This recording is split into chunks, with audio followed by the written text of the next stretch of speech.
I call to order this special meeting of the Scottsdale Unified School District. It is September 1st and the time is 5 p.m. Please stand. Barbara Perleberg, Board Member Perleberg, would you lead us in the Pledge of Allegiance? I pledge allegiance to the flag of the United States of America and to the republic for which it stands, one nation, under God, indivisible, with liberty and justice for all. We will have a roll call starting from my far right. Jan Michael Greenberg. Sandy Kravitz. Barbara Perleberg. And Patty Beckman. Board President Allison Beckham will be joining us later if possible. She has a family member in the hospital. But we do have a quorum. Okay, I have a few changes to the agenda. The first item will be consent agenda item 7C.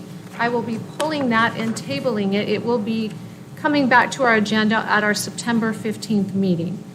I would also like to move up action item 8C, our approve to return, or our return to learn hybrid plan approval discussion, and move it up to be A, the first one that we discuss. Okay, do I have a motion to approve these changes to the agenda? So moved. Do I have a second? Second. Okay, motion passes. The agenda is approved. We now move to our, We have to vote. all in favor? Aye. Aye. I'm a little rusty. Give me some grace here. Okay, we move now to action item 5, the superintendent's comments, and we call in Dr. Menzel. Thank you, Vice President Beckman and members of the governing board. I appreciate the opportunity to make a few comments this evening. And the first thing I would observe is that today is officially 2 months since I started here at Scottsdale Unified School. Feels a little bit longer than that. And we're at the beginning of our 4th week of school. As has been said previously, this is a year unlike any other. And I'd like to take just a few minutes to reflect on where we've been, where we are, and the upcoming conversation later this evening with respect to where we're heading as a district. First, I was just thinking about the world before COVID-19. During the 2019-2020 school year, things were proceeding like any other typical year for the most part, except you all were engaged in a superintendent search process, which is not typical, well, every now and then. In December of 2019, we read news reports of an outbreak of a novel virus in Wuhan, China. And if you're anything like me, you might have thought it sounded a little frightening that an entire province in China was quarantined, but didn't think much more beyond that. In fact, I had no inclination of how that event would radically alter the educational landscape in such a fundamental way. I vividly remember interviewing here at the MDA, using Nathan Slater's office as my home base, shaking people's hands and interviewing with multiple groups of people back in February. We knew at the time, and I knew at the time, that there were significant challenges and opportunities for Scottsdale Unified School District, given what had transpired in the past. But I left with hope and confidence that this is a district with all the right ingredients to move from being a good district to truly being a leader, as evidenced by student achievement at levels that are competitive with the best schools in the country and around the world. I still believe that's the case. But as you know, March 16th, things changed. School shut down. March 17th, you approved a contract with me, but I think none of us knew at the time just how much COVID would impact where we are at the present moment. I do want to acknowledge that Scottsdale Unified, and I watched from a distance, responded to that COVID crisis in a significant and important way. It really did represent an all-hands-on-deck teamwork that was exceptional. There were issues and challenges without question, but every person did what they needed to in order to figure out how to close out the year. And as I continue to reflect on how that process happened, I remember sitting in the Student Advisory Board meetings, talking with our seniors about graduation and all of the things that were just so different and unanticipated. On May 15th, the governor lifted the stay-at-home order, and as you know, in June and early July, Arizona became a hotbed of COVID cases, which created a different set of concerns. And the governor responded by shutting bars down, limiting large gatherings, and he actually made the move to support requiring a face mask. And what we saw happen in Arizona is that the numbers began to come down. During that period of time, the incident command team and 3 subcommittees worked hard to develop the Return to Learn plan that was approved on July 9th. I started July 1st. We knew at that time that we were going to have to be making a lot of quick decisions in order to be ready for the school year to start on August 10th. I appreciate the availability of the governing board for 2 meetings on July 9th and July 7th and July 9th to review the recommendations from the subcommittee. One thing that's important to remind people of is that on the 7th, we presented 3 options for the board to consider. Enhanced distance learning with full return, a hybrid option, and then full online through Scottsdale Online Learning. We got a lot of feedback at the time about the hybrid and how it was unworkable in the way that it was proposed. It was confusing. It created a number of issues. And we modified the final plan for the 9th and removed the hybrid option. That's important because tonight we're talking about the hybrid again, and I want to set the table for the presentation that will be coming forward. We also said at the time that families that were seeking certainty should choose Scottsdale Online Learning because we knew that if you made that choice, you could remain in Scottsdale Online and there wouldn't be any variability about when it was possible to return to learn in person. What we learned as parents were making their choices, though, is that it wasn't just as easy as choosing Scottsdale Online. So when we surveyed our parents on July 24th, it did note an anticipated return to learn in person of September 8th. And that was always an aspirational goal. It was qualified on our website with the following disclaimer. It said, these plans are subject to orders, regulations, and direction from the state, county, and local officials. If conditions should arise that would again force the closure of our campuses, all on-ground students would transition to our new and improved enhanced online instructional model. So while we qualified the choice that parents were making, EDL full return or Scottsdale Online, we did also point out that aspirationally September 8th was the date, but we knew that there might be some potential changes. What we also learned is that Scottsdale Online wasn't a viable option for students in our specialty programs. I'm thinking International Baccalaureate, our dual language immersion program, both Mandarin and Spanish, our STEAM programs. So that created a complication for those who wanted to choose an online option because they were concerned about returning too soon, but couldn't do so because of the specialty programs they were in. And so we pledged that we would try to identify ways to meet the needs of those families so that they could remain in their programs. We also heard from families that they wanted to stay connected with their home school. So even when we're those who were going to Scottsdale Online, they wanted to find some way to stay connected with their neighborhood elementary school, for example, so that at the point in time we all come back together, there would be some level of connectedness. I say all that to just point out none of these decisions were easy. We have a lot of parents, a lot of programs, a lot of opportunity to meet the needs of our families, but in a COVID environment, it becomes extraordinarily complex. We have 22,500 students and 3,000 staff, 28 buildings, guidelines from the Center for Disease Control, the state of Arizona, that change from time to time, levels of uncertainty about what data we should or shouldn't rely on, all adding to the complexity of the decisions in front of us, both in July when we started and where we are this evening. At the beginning of the school year, our singular focus was to ensure that the experience that our families had was noticeably different than quarter 4. We heard from our Hanover survey of our parents that there was a lot of frustration with respect to the online learning or the lack of learning in quarter 4. And we knew that what our families needed to see is that improvements were made so that learning would continue and that the 2020-21 school year would not be another lost year of learning, that we would actually be able to make significant progress. And by almost all accounts, enhanced distance learning has exceeded expectations. And I would be remiss if I didn't give a shout out to our teachers, administrators, counselors, and support staff who worked really hard in this environment to make the technology work.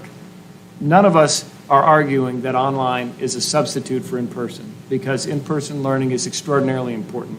And so I don't want this to be seen as dismissing the importance of in-person learning, but I also need to acknowledge the really hard work that people have been doing to make the best of a very difficult situation. On August 6th, we got guidance from the Arizona Department of Health Services related to metrics for when it's safe in their mind, or when they recommend, we can return to in-person learning. And on August 18th, the board adopted those guidelines. And as you know, we've received a significant volume of emails, Let's Talk dialogues, and high levels of participation and thought exchange. In fact, more than 900 individuals and more than 1,500 thoughts have been submitted to what should we be considering as part of our next steps as a district. There are easy decisions and there are difficult decisions. What we're facing is not easy. It's extraordinarily complex. We have opinions on both sides of the equation about whether or not we should return to in-person learning immediately. I have medical doctors who have said that that's what we should do. I have medical doctors saying that that would be irresponsible and we need to follow the science. We have parents who have expressed strong opinions on both sides as well, encouraging us to extend enhanced distance learning. We've had parents encouraging us to begin in-person learning immediately or September 8th. We have individuals who are exercising their constitutional right in the front of the MDA in order to express their opinions.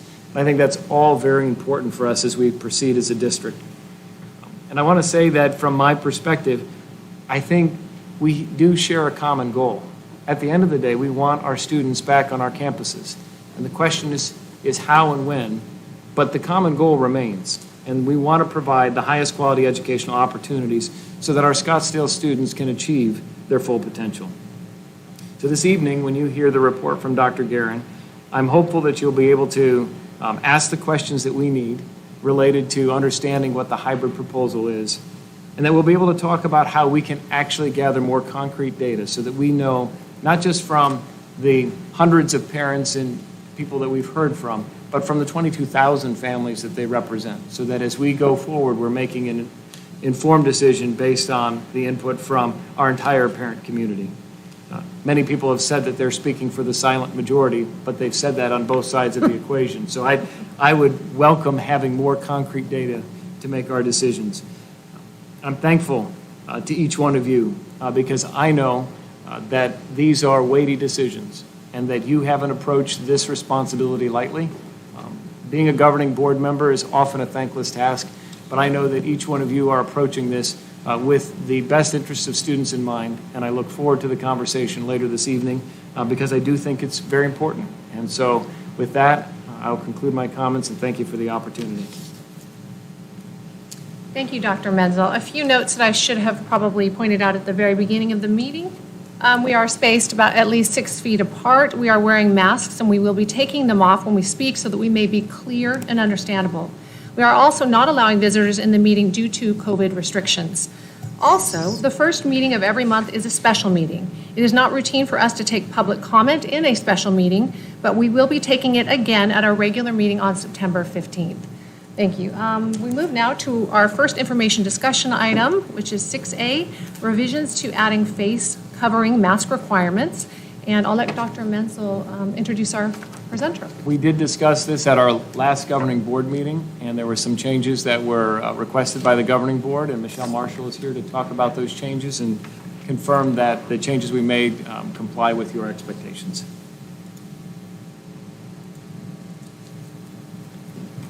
Good evening, Madam Vice President, members of the board, Dr. Menzel. As Dr. Menzel mentioned, we brought several policies for information discussion to the governing board at its last meeting on August 18th. At that time, it was requested that we add a revision to the student dress regulation that we brought. To remind you, we had an employee regulation, a student regulation, and a visitor's regulation, all requiring masks except under certain circumstances. In the employee one, we'd added a line saying where employees could go to seek an accommodation. We discussed at your last meeting that we should do the same thing for students and families and tell them where they should go if they needed an accommodation to this requirement. So we added this language here, which is sort of hard to read, I'm sorry. Families or students who need a reasonable accommodation for the face covering requirement should contact your school administrator or school nurse. And then it was just noted here that that was a requested edit by the board. No other regulation that I presented to you last time has changed, so I'll open it up if you have any questions or want to see any other documents. Any questions from board members? All right, thank you. I will note that usually for policies, you see them twice, and on the second one, you may take action. These were all regulations and exhibits. The board asked me to bring it back for information, so we just are bringing it back so everyone can see the change. Thank you. Okay, thank you, Ms. Marshall. Okay, we move now to our consent agenda. It is modified. Do I have a motion to approve our modified consent agenda without 7C, the amendment to the KROS plan? So moved. Do I have a second? Second. All in favor? Aye. Aye. Motion passes 4-0. Moving now to our first action item, 8C, which is 8A, our return to learn hybrid plan. Dr. Menzel. Thank you, Vice President Beckman. This evening, I'm pleased to introduce Dr. Guerin, who has been leading a group of nearly 50 people who have been working not only twice-a-week meetings, but evenings and weekends to prepare a recommendation in response to the decision the board made on August 18th related to adopting the Arizona Department of Health Services metrics. So with that, I would like to turn it over to Dr. Guerin for her presentation. Good evening, Vice President Beckman, governing board members, Dr. Menzel, cabinet, and virtual guests. I'm very pleased tonight to present the recommendation from the EDL, Enhanced Distance Learning, Phase 2 Committee. I would like to start and second Dr. Menzel's accolades for our resilient educators, teachers, staff, students, leaders, principals, and parents. What we've seen happen in this first quarter has some truly amazing highlights. So I do want to take a minute and just share with you some of the magic that our creative and resilient teachers are making happen. It will make us smile and remind us why we are here. So I'm going to get a little help from Jonathan in the back, and I'd like to first introduce a Nearpod lesson, a Screencastify lesson from Desert Mountain High School. And this is Mr. Fritz. He's a graphic design teacher. And Screencastify is a tool where you can teach students on the screen and they still can see the instructor. So we're just going to take 20 minutes to see the creativity of Mr. Fritz. And we're going to take this daytime photo and turn it into a nighttime photo. First thing we're going to do is we're going to go up here and we're going to do our brightness and contrast. And we want to take our brightness all the way down, and I'm going to take my contrast up to about there. So I'm going to choose moonlight. And notice it puts this blue hue all over everything. We're going to go down here. We're going to do the black and white. And you're like, but Fritz, that just turned the whole thing black and white. While it looks cool, it's not the effect we're going for. So all you have to do is go to your opacity and drop it down a little bit until you get that nice nighttime effect. We've now turned this daytime photo into a nighttime photo. So we can't hear the sound of the video? Correct. Can we hear the sound of the microphone? And drop No, it down a little bit. it's coming through on my computer. So I assume everybody else can hear it. Okay. Do we want to try? I have the meeting up on my The computer. video or the microphone or the video? No, the video. Oh, okay. Yeah. Okay. Until Okay. you Here. get that nice nighttime effect. We've now There's turned just a this. 7-second delay. I think there's a little bit of a delay. That's Got probably why. it. Okay, got it. All right. So clearly the personality and engagement of the high school teacher is coming through, even though it's a virtual lesson. What's great about Screencastify is the teacher can share the screen and you can also see the instructor, which makes it so much more engaging. This is just one tool our teachers are using.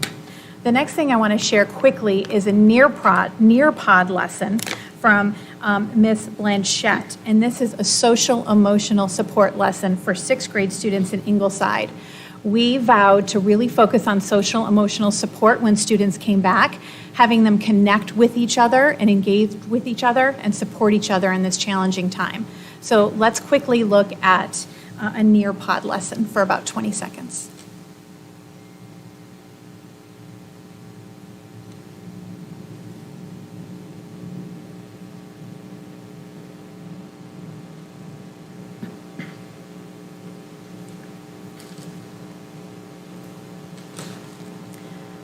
So this is an asynchronous lesson where the students are clicking through the slides to begin to start to engage before the teacher begins the lesson.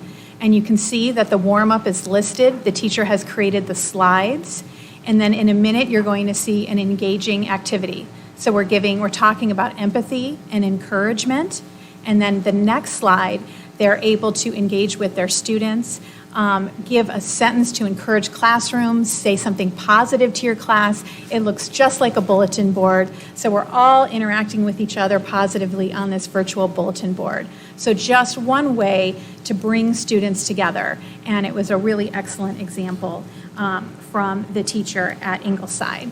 Now, our last video shows the joy, the pain, and the struggle, and the reality, and really exceptional teaching of a first grade virtual classroom. And this is a first grade Laguna teacher, Ms. Hawkins, who is so exceptional and talented and brings the learning to life, but you also can see how difficult it is with our little ones. So they could not be more adorable, and we did get permission from their parents to show this video. And I really hope you get to see it.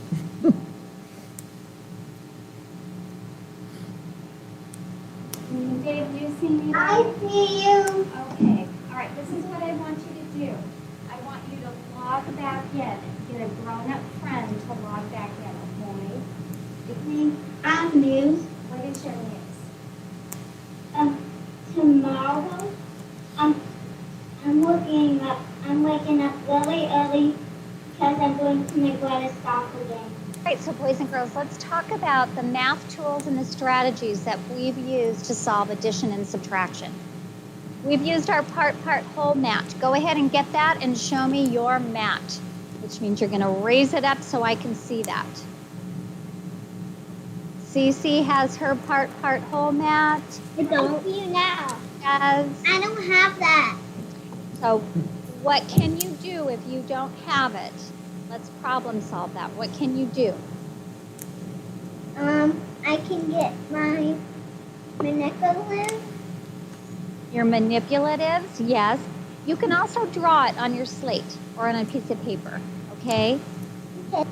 Another strategy that we've used to solve math, addition, and subtraction word problems is to draw a picture. So take a look up here. There are pictures of pegs. I want you to take a look. How many pegs do you see at the top in this picture? Go ahead and when I call your name, unmute yourself. Izzy, at the top, how many do you see? 7. You see 7 total, but what's the top number? 4. And then what's the bottom number? 3. Very good. So put your eyes up here. We can use pictures to solve an addition word problem. These are the pictures. 4 plus 3, and Izzy was correct in saying the total was 7 equals 7. 3 birds, 1 fly. Good. 5 birds, 1. Now, this is the teacher Yes. using a document Continue camera. reading. Wait. Oh. Thank you. You too. 2 birds and 1 fly. 1 bird down fly. Now. Okay. So what should we do? Which strategy should we use? So we use a part-whole mat. Should we do a counting on? I want you to choose a strategy to solve this problem. Those of you that Okay, want I to think solve that it is on an your own, excellent go ahead and example. And next time, I'm going to bring my tiara to the classroom because I think it is really an essential component for this first grade classroom. So you can see that Ms. Hawkins in Laguna is just engaging with every student, helping them still problem solve, and making the magic of learning happen. So I just wanted to share a couple examples to show the resiliency, the hard work, and the dedication of our teachers every day in enhanced distance learning. And I couldn't be more proud of the work that we're doing in educational services and with each and every school. So we're all here tonight to talk about the hybrid model. And we know that we celebrate enhanced distance learning and all the progress we've made on the common expectations, on engagement, the synchronous learning. But we also know that it doesn't replace the magic that happens in the classroom. And we know that there are so many opinions out there, and there are so many different things we want and what we think would be best for our students. And the reality is, until we can return our students to their normal, it's going to be hard for us all. So we're going to navigate this together, and I'm so proud of the work of the committee. I'm going to turn it over to Dr. Menzel to talk about the return to learn metrics that brought us to bringing the hybrid committee back together again. Thank you, Dr. Guerin. So just again, a quick reminder that August 18th, the board made the decision to adopt the Arizona Department of Health Services metrics. And that action enabled SUSD to use the data to inform the decisions to ensure the health, safety, and well-being of our students and staff, as well as recognizing that we need to proceed with in-person instruction as soon as the metrics allow us to move in that direction. Maricopa County Department of Public Health updates their data dashboard weekly. We send that out to our families every Friday. Just a reminder about what's in those metrics. So they've divided into red, yellow, and green indicators. The red area represents substantial community spread, which means large-scale controlled community transmission. And that would be in the three core metric areas. You have more than 100 cases per 100,000. Your percent positivity is greater than 10%, and your COVID-like illness in the hospitals is over 10%. And for a period of time, Maricopa County was in the red, and in some cases, they still are with respect to the percent positivity. So as a county, we're in the moderate zone for cases and COVID-like illnesses. Actually, we might be in the green for COVID-like illnesses because it might be approaching that less than 5%. For moderate community spread, that's the yellow area, it's 10 to 100 cases per 100,000, 5 to 10% for positivity, and COVID-like illness at 5 to 10%. And then to be in the green, which is the area where we could recommend full return, would be less than 10 cases per 100,000, less than 5% positivity, and less than 5% for COVID-like illnesses. And we've been in the green area on the third metric for at least 2 consecutive weeks for our 15 zip codes in Scottsdale Unified.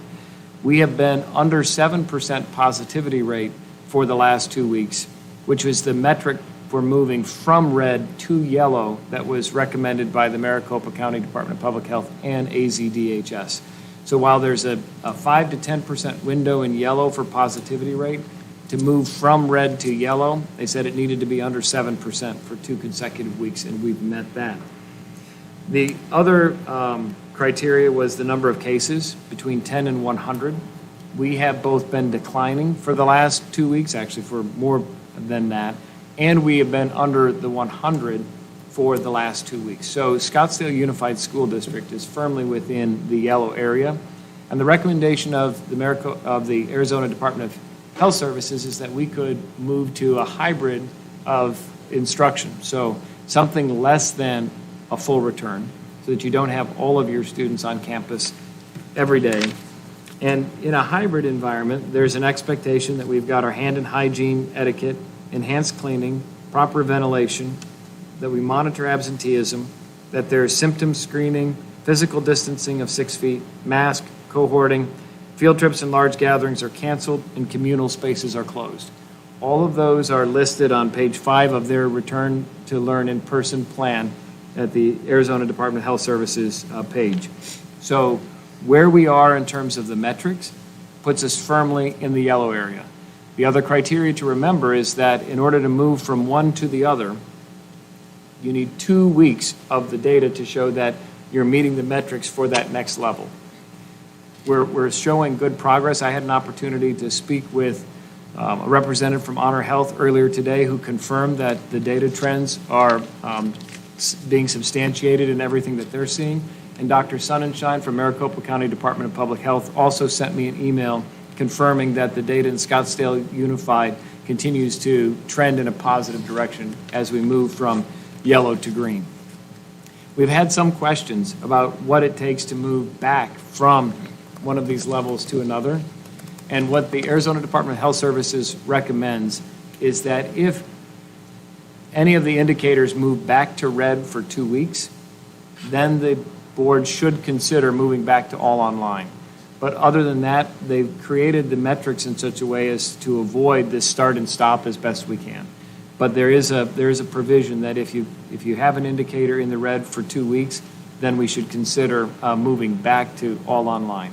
Our goal is as we move to in-person learning, we can avoid that yo-yo effect of starting and stopping. We can't guarantee it, but that's our goal to avoid it. Thank you, Dr. Menzel. So the Return to Learn Phase 2 committee had 2 objectives. We brought the committee back together. We asked the hybrid group that worked so hard this summer to come back. And if you remember, we tried to stand up a hybrid model, but having it run concurrently with a full return was really problematic. And that's why, as Dr. Menzel said, it did not move forward. So to quote a famous movie line, the hybrid group thought that they were out of the Return to Learn plan. They thought we were out, and we brought them back in because we really needed them again. Who knew that the metrics would then be set up as a phased approach to learning and let us consider a hybrid model? So we didn't want to start from scratch. We wanted to lean on their expertise because they spent so much time this summer leaving no stone unturned. Every school district in the nation are facing these problems, so we can learn from one another and see all the different hybrid options and how they might work for SUSD. So we really leaned on the work they did this summer and their expertise. The other problem we needed to tackle as an EDL Phase 2 committee is we had students that, as Dr. Menzel shared, wanted to stay at their home school, specialty program, connection with the teacher, but they might not be able to return when it was deemed safe to return for many reasons. And then also we're going to have students that maybe were planning on returning and due to illness, when it was time to come back, they cannot. So we needed to make sure that we met the needs of both of these groups. We started out splitting up into an EDL Phase 2 and a hybrid group, subgroups, and then we realized that we were so dependent on each other that we came back together. We had a common theme that we were focusing on. We needed to keep it safe, we needed to keep it simple, and we needed to keep it scalable. Well, simple and hybrid don't really go together. They're a little bit more like an acronym. But we really kept that as the focus and tried to make sure that we met those 3 things. I want to ask Dr. Lisa Hirsch and thank her, principal of Desert Mountain High School, for being here tonight in person, and Miss Christine Bono, Redfield principal. They're on the committee, and if we have specific questions related to logistics of the hybrid model, we thought it would be really important to have principal voice here. I want to take a moment to thank our 46 committee members that met multiple times a week, in the weekend, in the evening, early in the morning. There were meetings in between meetings, and this is all when they're trying to run classrooms, run buildings, parent students that are in EDL, and so important support staff members who are supporting us. So you can see that we made sure we had multiple people from each learning community and multiple representation from elementary, middle, and high. And many times we broke out into the leveled groups as well. So these people gave a tremendous amount of their time. And if it wasn't for COVID, I think many of them would be sitting in the audience behind us, and we could ask them to stand up and we could applaud their work. I have to say that I was extremely impressed when you think about the heartburn around these issues, trying to get it right, the stress, the hearing the stakeholder voices. They were professional, they were positive, they were resilient, and they just kept trying to find the best way forward for students. And I was just reminded of that today by a committee member. She said, please tell them we gave it all we had. And I said I would express that to all of you.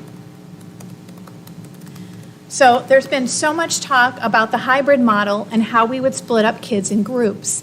Because a hybrid model is that you return some students to in-person learning, but not all students at the same time.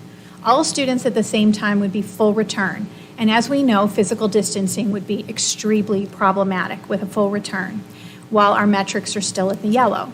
So this allows us to group students and bring them back in a staggered way.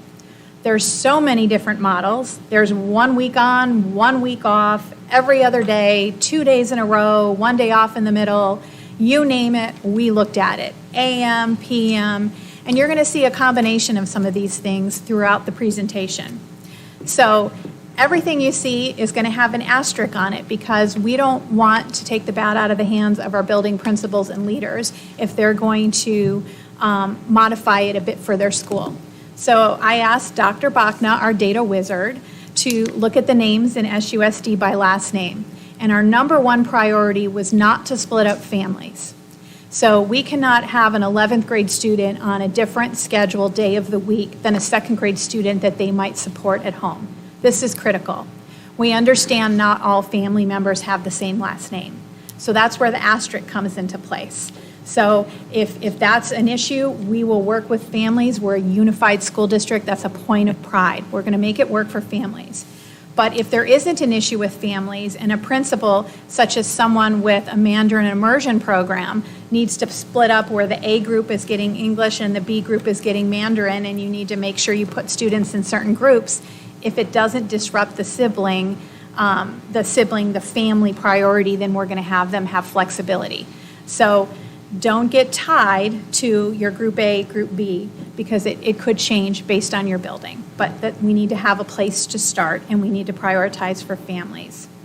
Instead of calling EDL Phase 2, which we were calling it EDL Flex, EDL Phase 2, all different kinds of names, we're calling those students that cannot return when we're ready to return, Group C.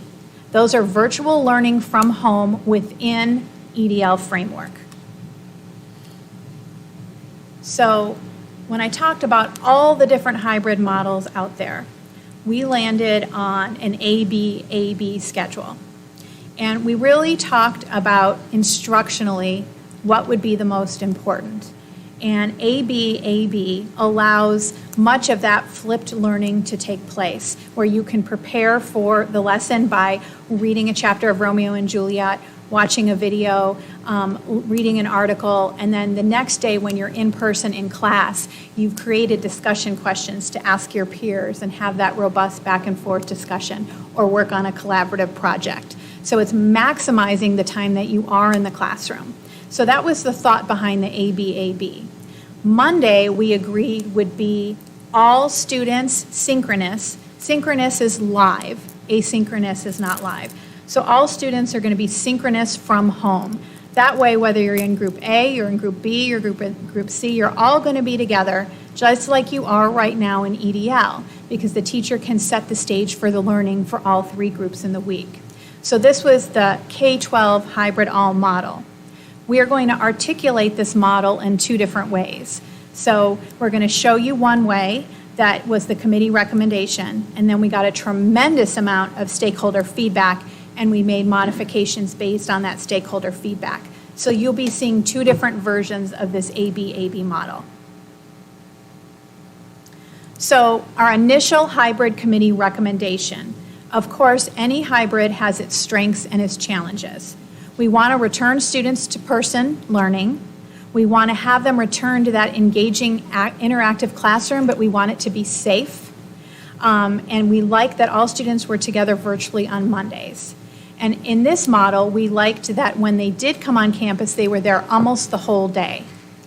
The challenge is people are just getting used to the EDL schedule, and it is working for a lot of families.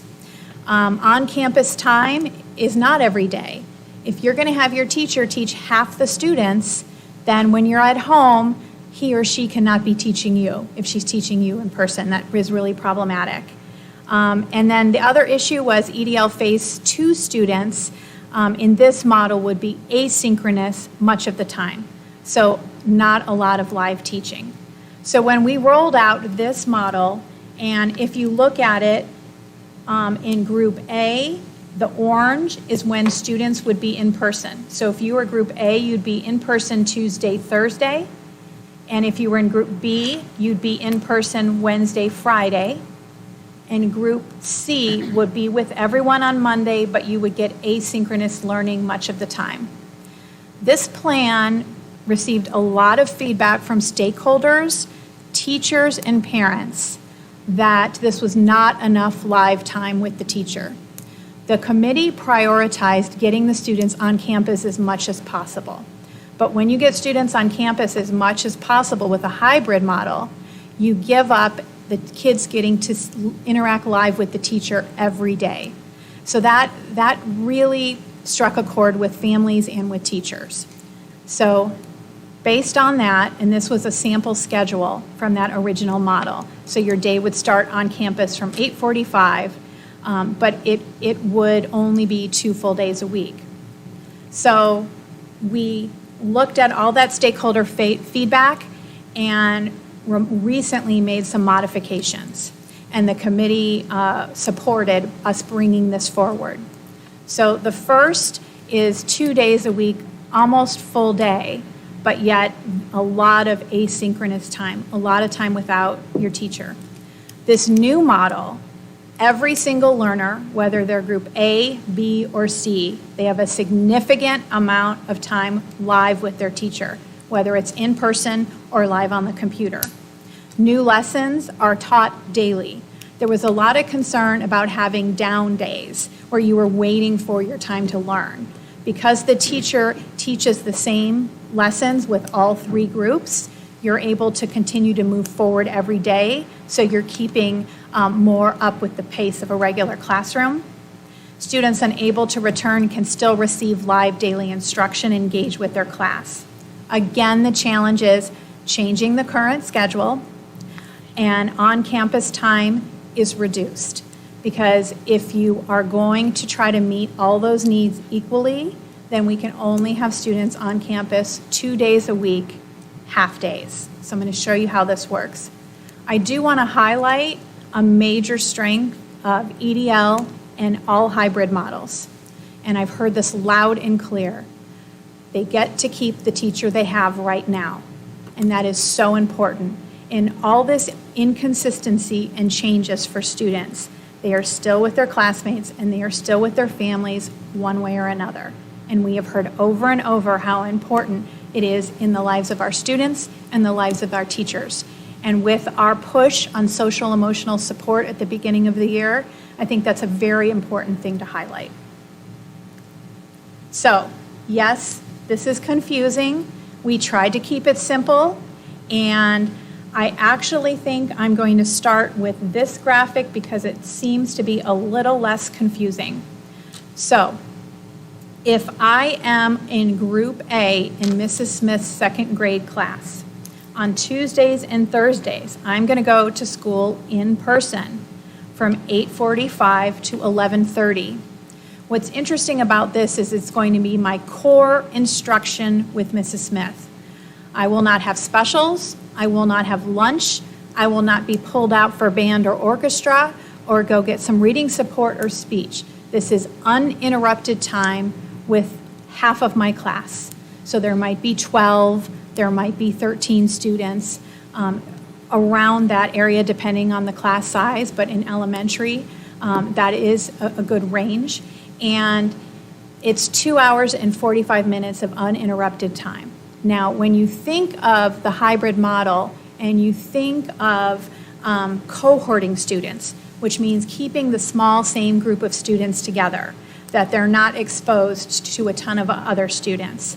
This takes lunch out of the equation. It takes live special areas out of the equation. So really, when you're sending your child and you want a safer place, you're with the teacher and the same group of kids every day, and you do have that 6 feet of distance.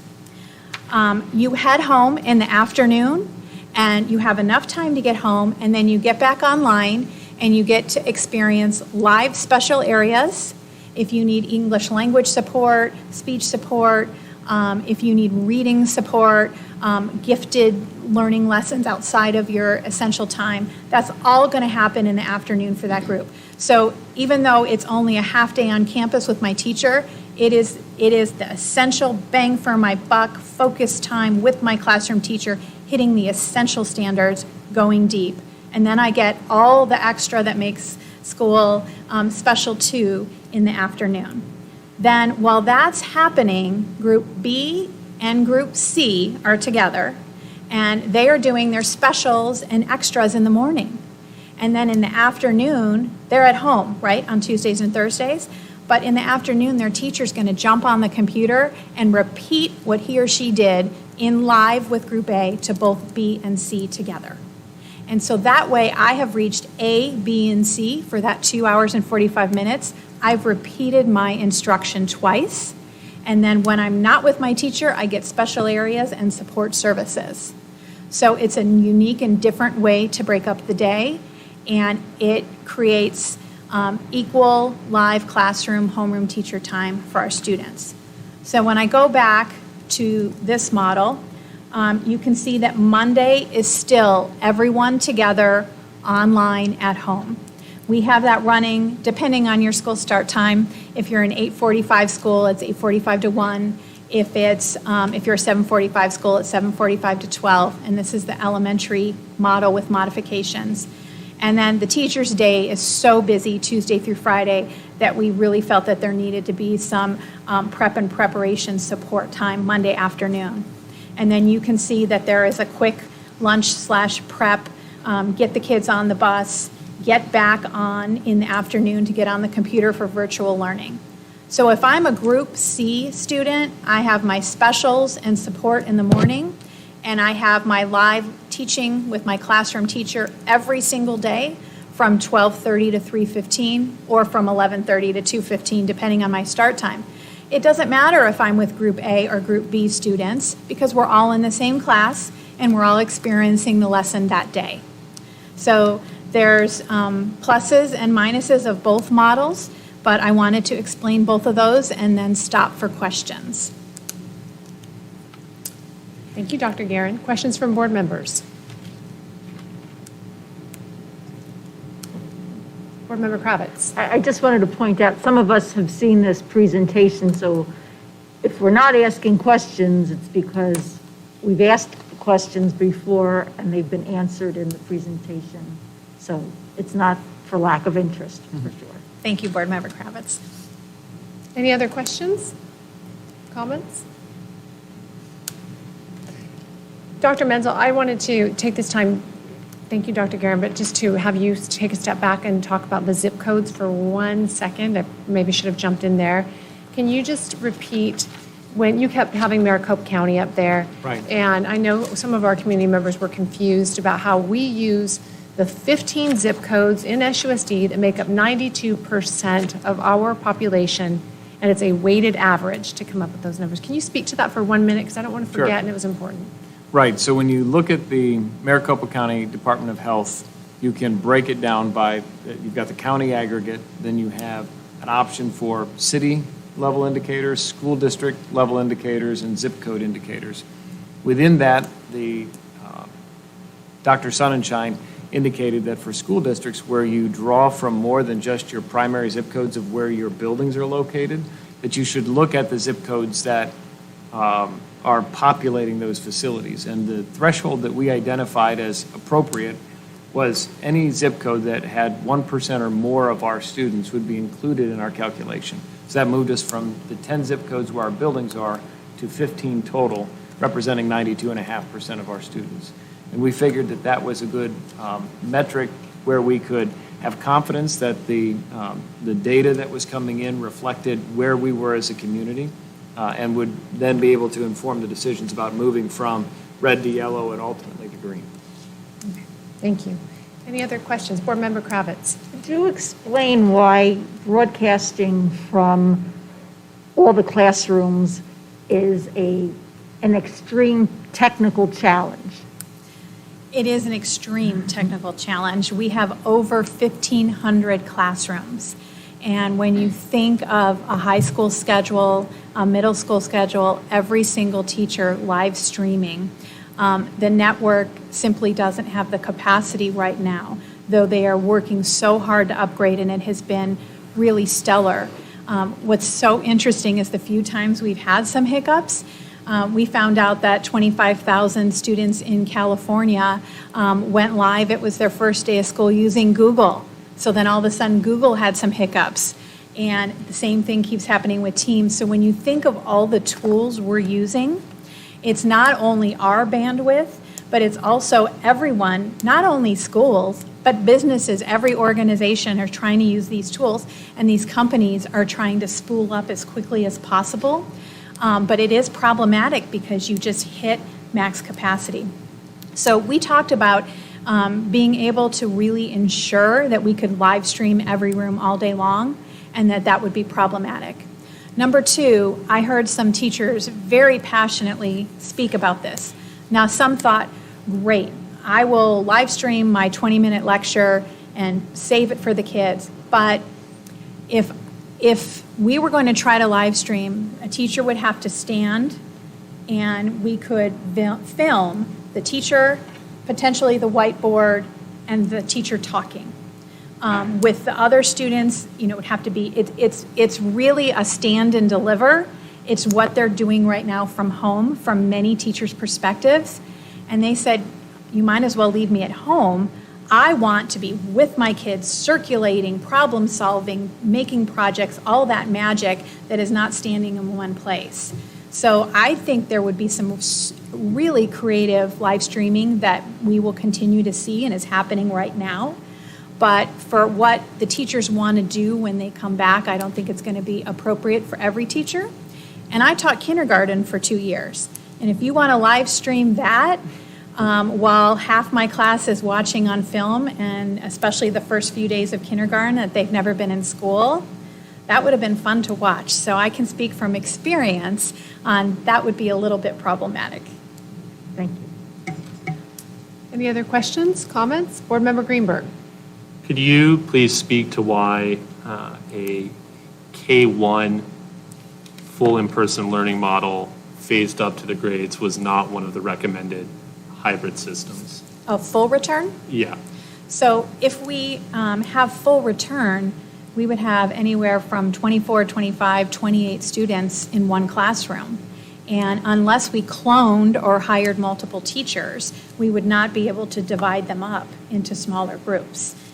So it just, for physical distancing and safety, especially the little ones, it's really hard to keep them socially distanced. Well, frankly, it's hard for all of us to be socially distanced. But when you think of that many students in a classroom, it's really tough.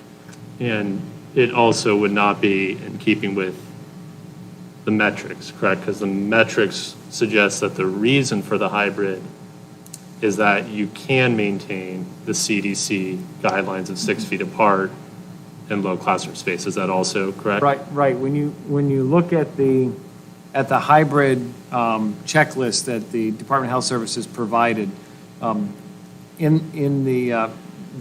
we could do virtually all the things that we wanted to do if you had those students, except for we know we couldn't do the physical distancing at 6 feet apart. So that would have to be an exception. The Operations and Logistics Committee early on said we may be able to get 3 feet with mask, and we know that the American Academy of Pediatrics indicated that might be the equivalent of 6 feet unmasked. So there's been some debate about that, but CDC and the Health Department and Department of Health Services, none of them have moved off of the 6 feet. But I was on a phone call today with Honor Health, and more important than the 6 feet is the mask wearing from all of the medical professionals. If you're going to pick what's most important to help stop the spread of COVID, mask wearing.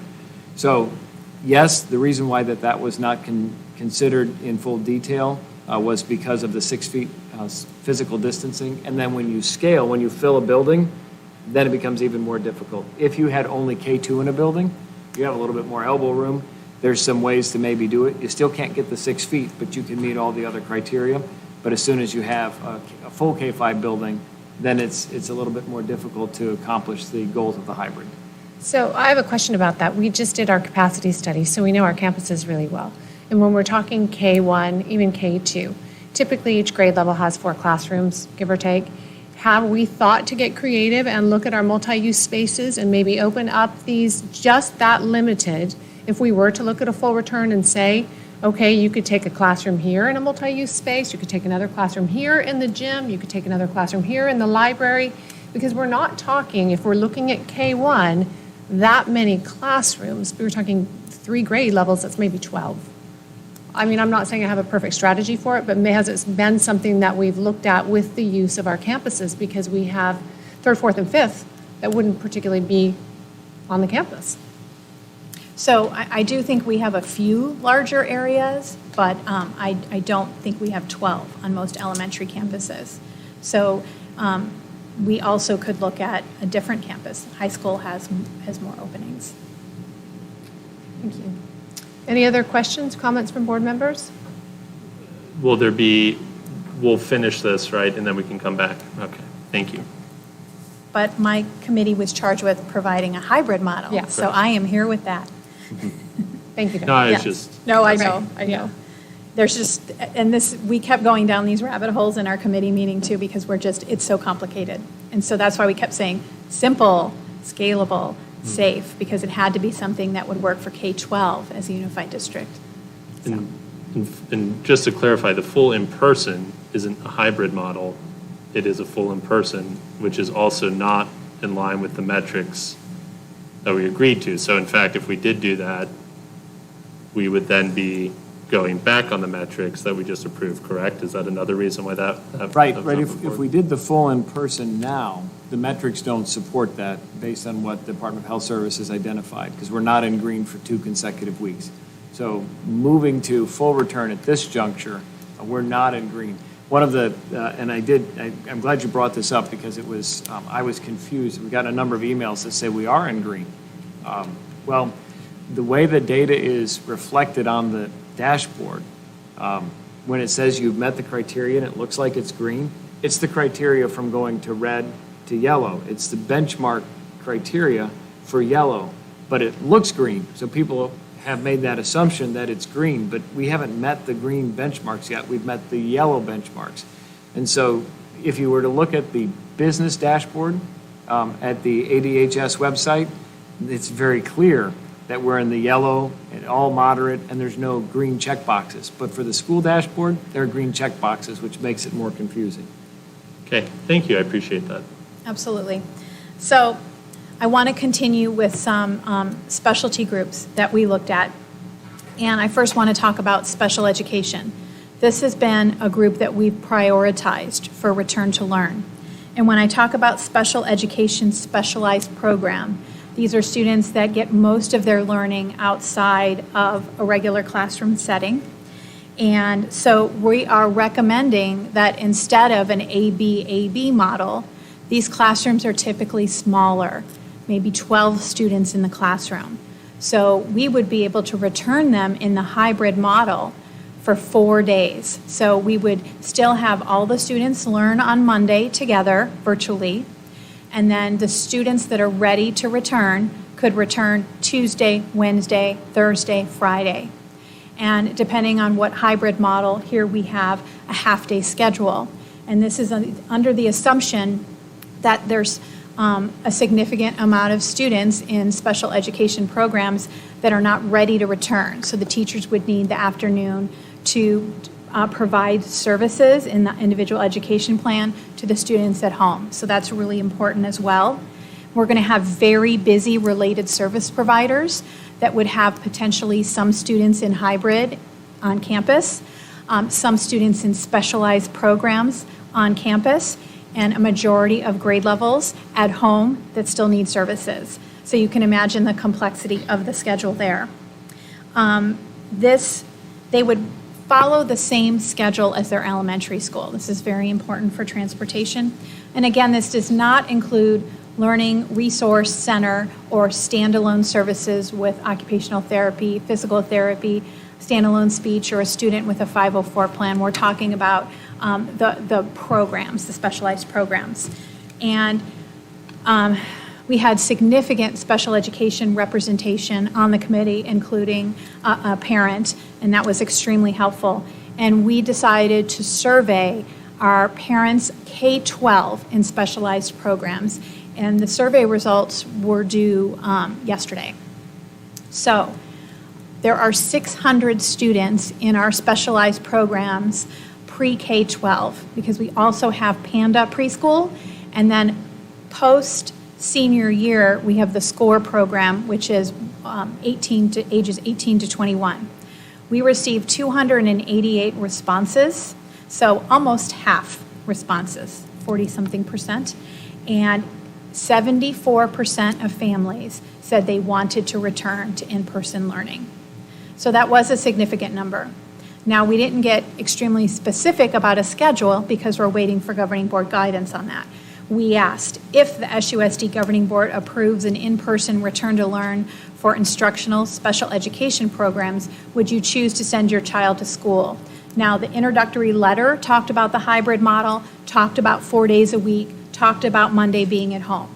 So they did have that. What they didn't have was the length of day, Tuesday through Friday, because that's going to be different for different programs. Panda's still a half-day program with a day off, so we wanted to be careful there.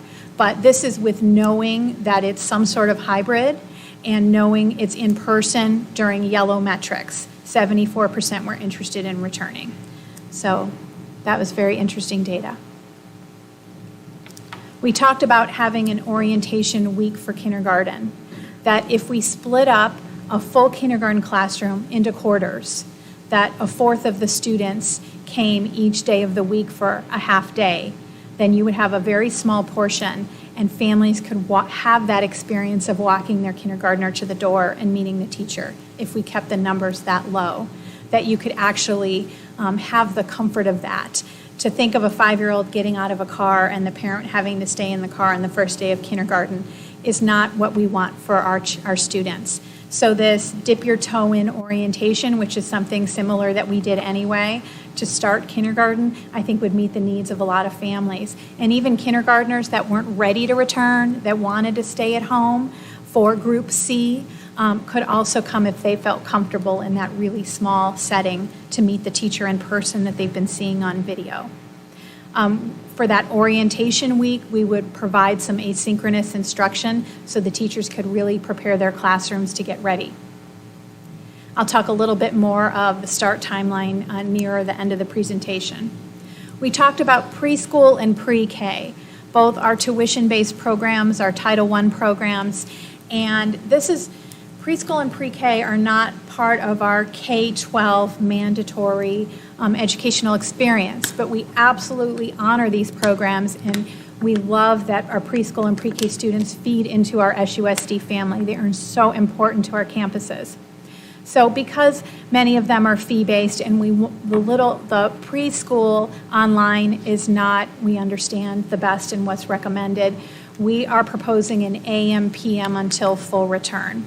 So families would pay half tuition and they would come either in the morning or afternoon 5 days a week for pre-K and preschool. And then students not choosing to attend in person, we would not have synchronous live learning with your teacher, but we would have access to learning opportunities, and that would continue to change in a menu of support for families learning at home, because we would want to hang on to that connection with those students and bring them back as quickly as possible. Dr. Menzel talked about a survey to find out families' interest, because EDL is working well for so many families, yet we know certain populations and certain students really want to get back to the classroom. So we want to honor meeting the needs of our students and our staff. We have already surveyed special education, but we have not surveyed current families because we want to hear from the board first. Next, I'd like to go over the phased approach to a model transition. We originally talked about standing up a program on September 8th, but if the governing board decides to survey families, we would be collecting data and have that data ready in the next few days. We just are still receiving special education family information, and we've only heard from 288 out of the 600 families. We need to route transportation, have everything ready to go, and to have that September 8th date for our special education students when we're still gathering their plans is really difficult. So we are recommending the week of September 14th that we would start a phased approach to a hybrid model. That group 1 would be special education K-12 special program students, including SCORE and PANDA, which again is the half-day, 4 days a week preschool. We would start kindergarten orientation where students would come for a half day for each student. And we would start pre-K and preschool 5 days a week, half day on September 14th. The week of September 21st would be the launch of the K-2 hybrid. Group 1 would continue. Then on September 28th, we would add 3rd, 4th, and 5th grade, and we would start to bring targeted middle school and high school populations in.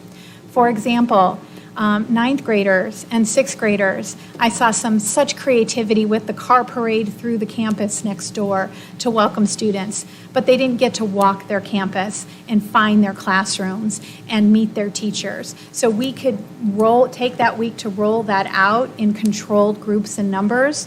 Also, we could bring back students that need English language support, Title I students, students that need reading support, all of those groups. We could really focus on a soft launch for our secondary, noting that end of first quarter is October 2nd and fall break is October 5th through 9th.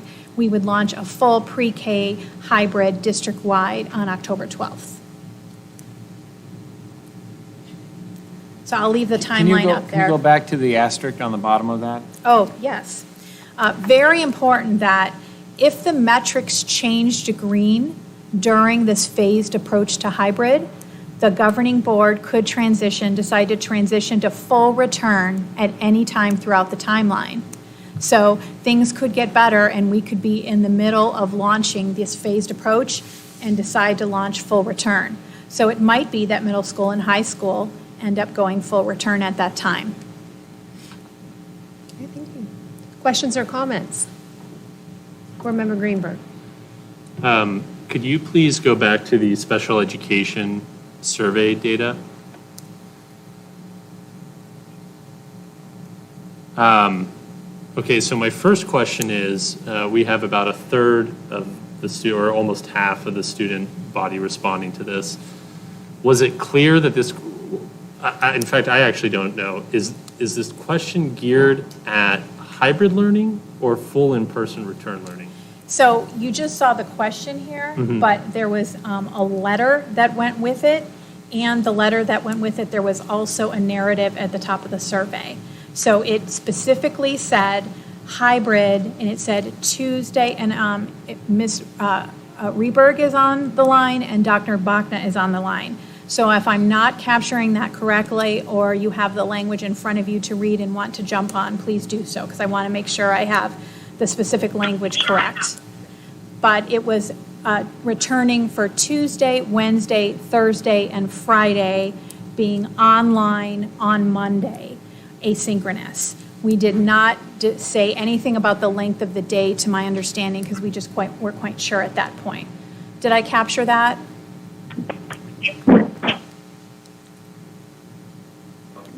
You did, Dr. Guerin. That's Ms. Rehberg, thank you. And is this when we collected this survey, did we collect it, we're able to break it down by student, so we know, and we're able to break down by the programs Yes. that they're in? Yes. So it might be that 74% say yes, that's great, we can maybe open that, and that relates to maybe a certain segment that are undertaking a specific program, whereas that 26% might relate to maybe a more sensitive group of students that we have who have additional medical concerns or something like that. So we could take the 288 responses, and Dr. Bachna could break it down for you by program and by grade level. Okay, no, I don't I'm just I don't saying want it personally, but that's really what interesting. I just wanted to make sure, because it is, just on that alone, the questions that come to mind are, is this maybe what does this data actually tell us?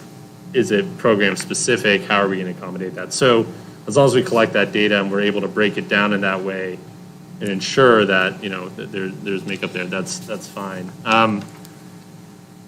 As Board Member Kravitz said, we did meet yesterday individually, and I appreciate you guys taking the time to go over this plan. Hybrid, the reason why we took it off in the first place was because of how complex it is and how, it's a logistical challenge, not just for teachers and staff and bus drivers and our admin putting it all together. It's also difficult for a lot of families to do, just because, having to make sure their kids are picked up. What happens if a child can't be picked up at that time? How do we make sure that they're safe and we're watching them and not losing out on the learning that they're supposed to be doing in the afternoon? So there's a lot here, and I came into that meeting with the preconceived idea that we were actually doing a K-1 full in person for those who wanted to be there, online learning for students and families who were not yet ready for that, and then we would slowly phase that up over time. And I appreciate the explanations you provided as to why that wouldn't be in keeping with the vote that we had made, why that wouldn't be satisfactory by the metric zone standards, because we are supposed to follow the CDC guidelines during that hybrid period so that we're not seeing an increase in cases. So I appreciate being explained, why what I had thought and what I was advocating for might not have been the correct approach given the circumstances, and there is no good answer to this. I did just want to make some comments because Dr. Menzel started off with the superintendent comments about this. This is very difficult. We have an obligation to our staff and employees and our families to try and keep them safe, to provide that learning, that place of learning for them. And we all know the gold standard is in-person learning. And we've known that forever, that this isn't something new that just COVID brought to our attention, but in-person learning is certainly the gold standard. It is what we all want to return to. We have been asked, and I'll just kind of go through a couple of things I've seen in the emails, some of the comments, starting with the comment that the governing board should not be the one making this choice. And that's a normative argument.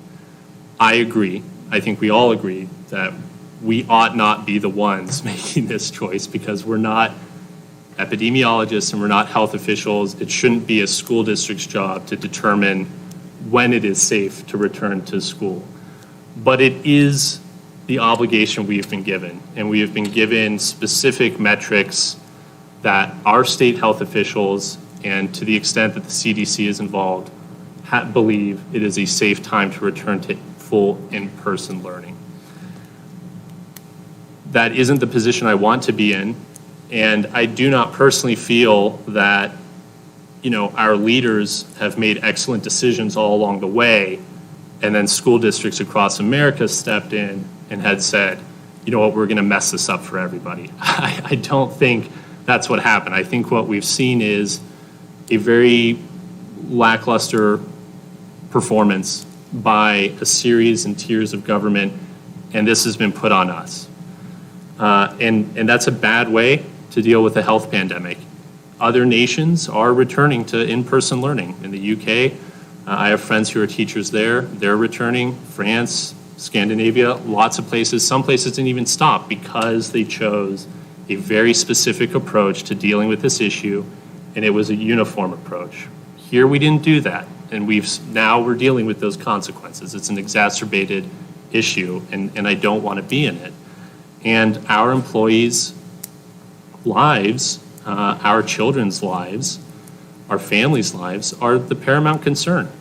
The data is what the data is. We have over 200,000 excess deaths this year than predicted. That hasn't happened in years, decades. I've not been able to find it. I mean, a few years ago, we had about 20,000 because of a bad flu, but we have vaccines.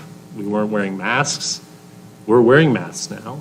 We don't have a vaccine, and we've already hit 200,000. I mean, that's significant. This isn't a funny thing, and that's just people who are dying. There are very real other health concerns. One of my best friends is a diabetic. His wife is a teacher at one of our charter schools here. They're very concerned.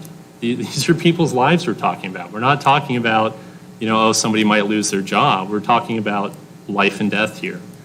And, Arizona, unfortunately, made some decisions early on that have exacerbated this issue. But we also have a lot of issues that make it difficult for public schools, including us, to really deal with this issue well. And, some of these statistics that I know we have about 2,000 people watching, so some things that people might not be aware of, but last year before COVID, we had over a 2,000 teacher shortage in the public school system. About 24% of our classes of teacher positions went unfilled. You're talking about statewide. Statewide, yeah, sorry, apologies, thank you.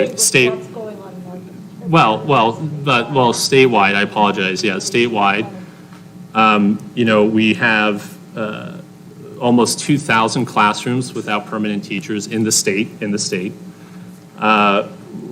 We have, Mesa alone last year was missing 80 bus drivers, and that's, every single district. Letting people go and just forcing them to return, and if they don't want to come, is not an answer, because if we don't have the teaching staff, if we don't have the bus staff, if we don't have the cafeteria staff, we can't return to in-person learning. It isn't possible.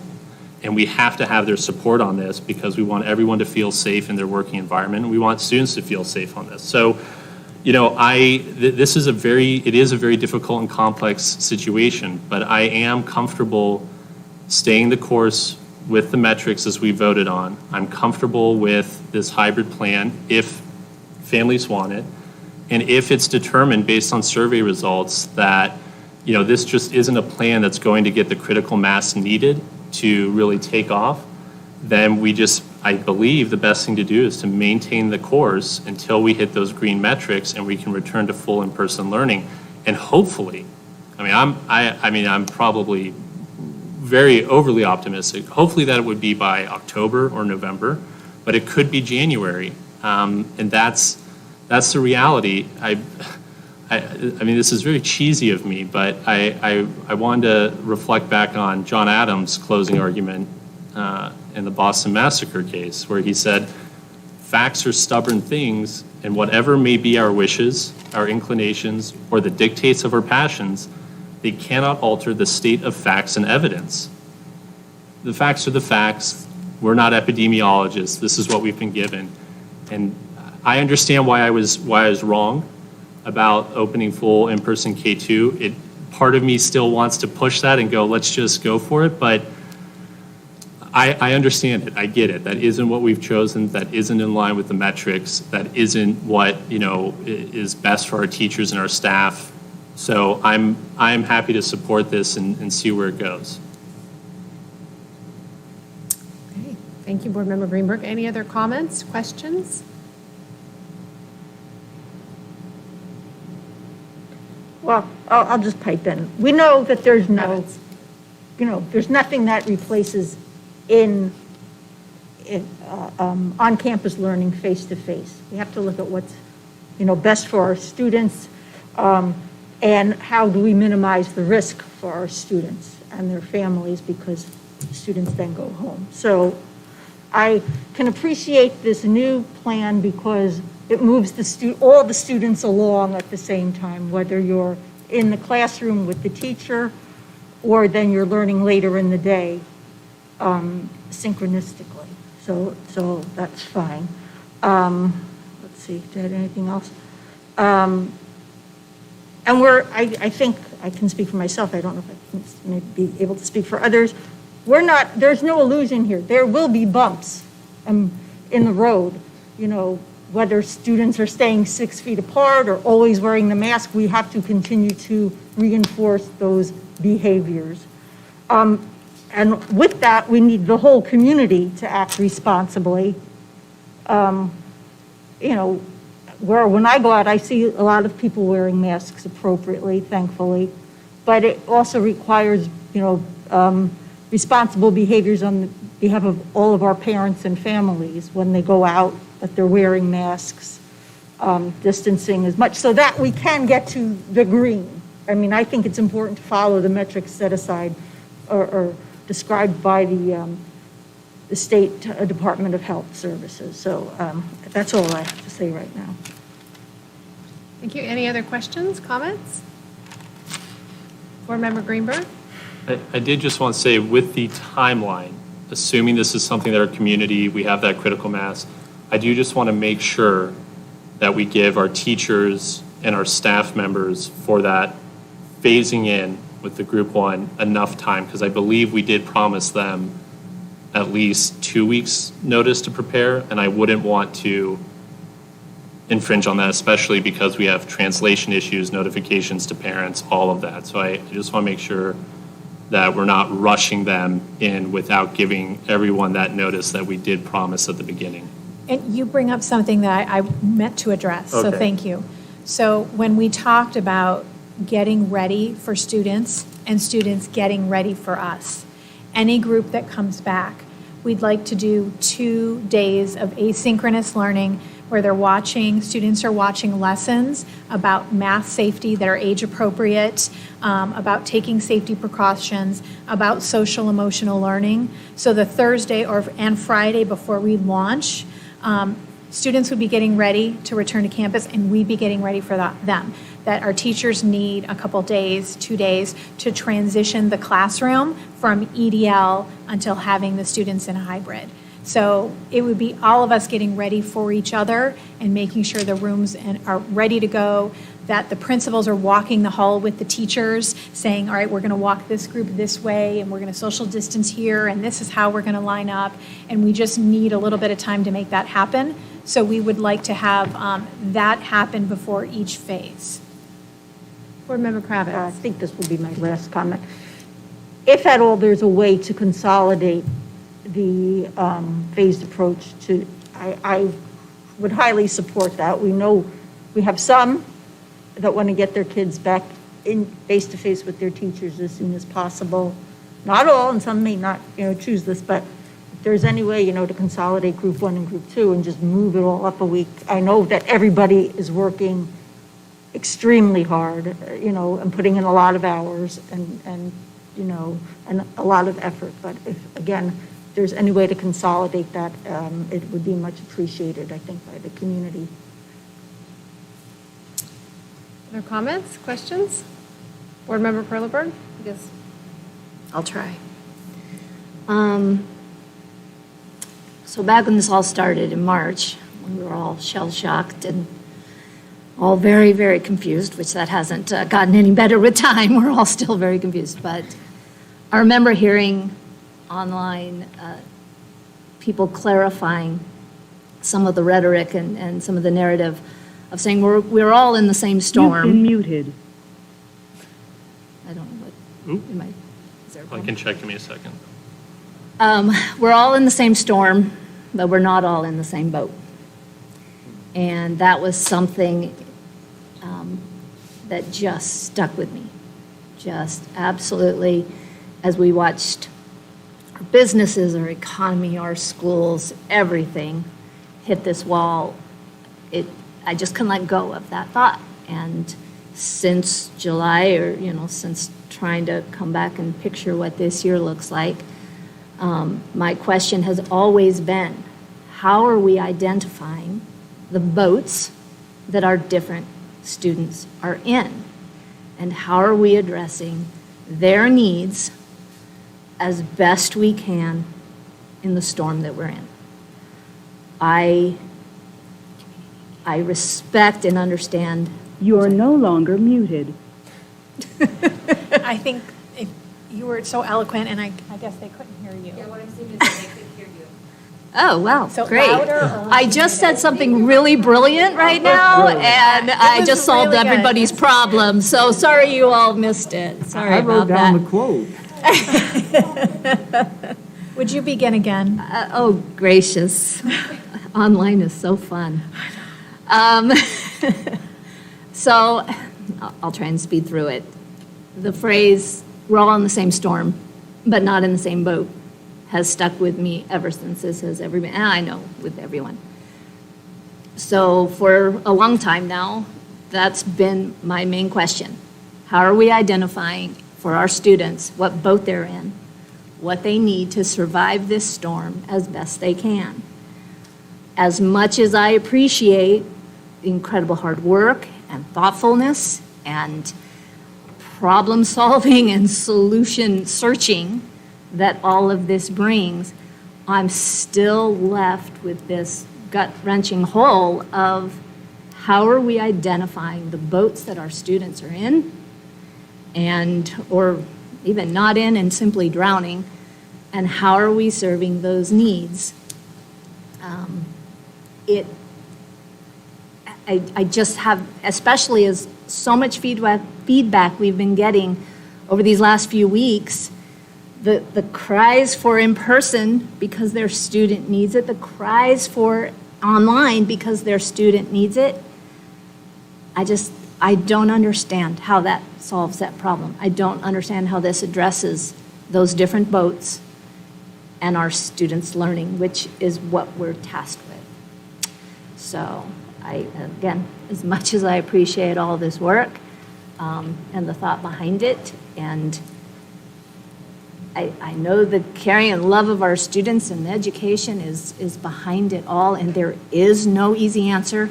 I found myself talking to a lot of parents and community members and teachers saying, what we all need is one big giant dose of reality, because we can't have our cake and eat it too on both sides. Neither of us can.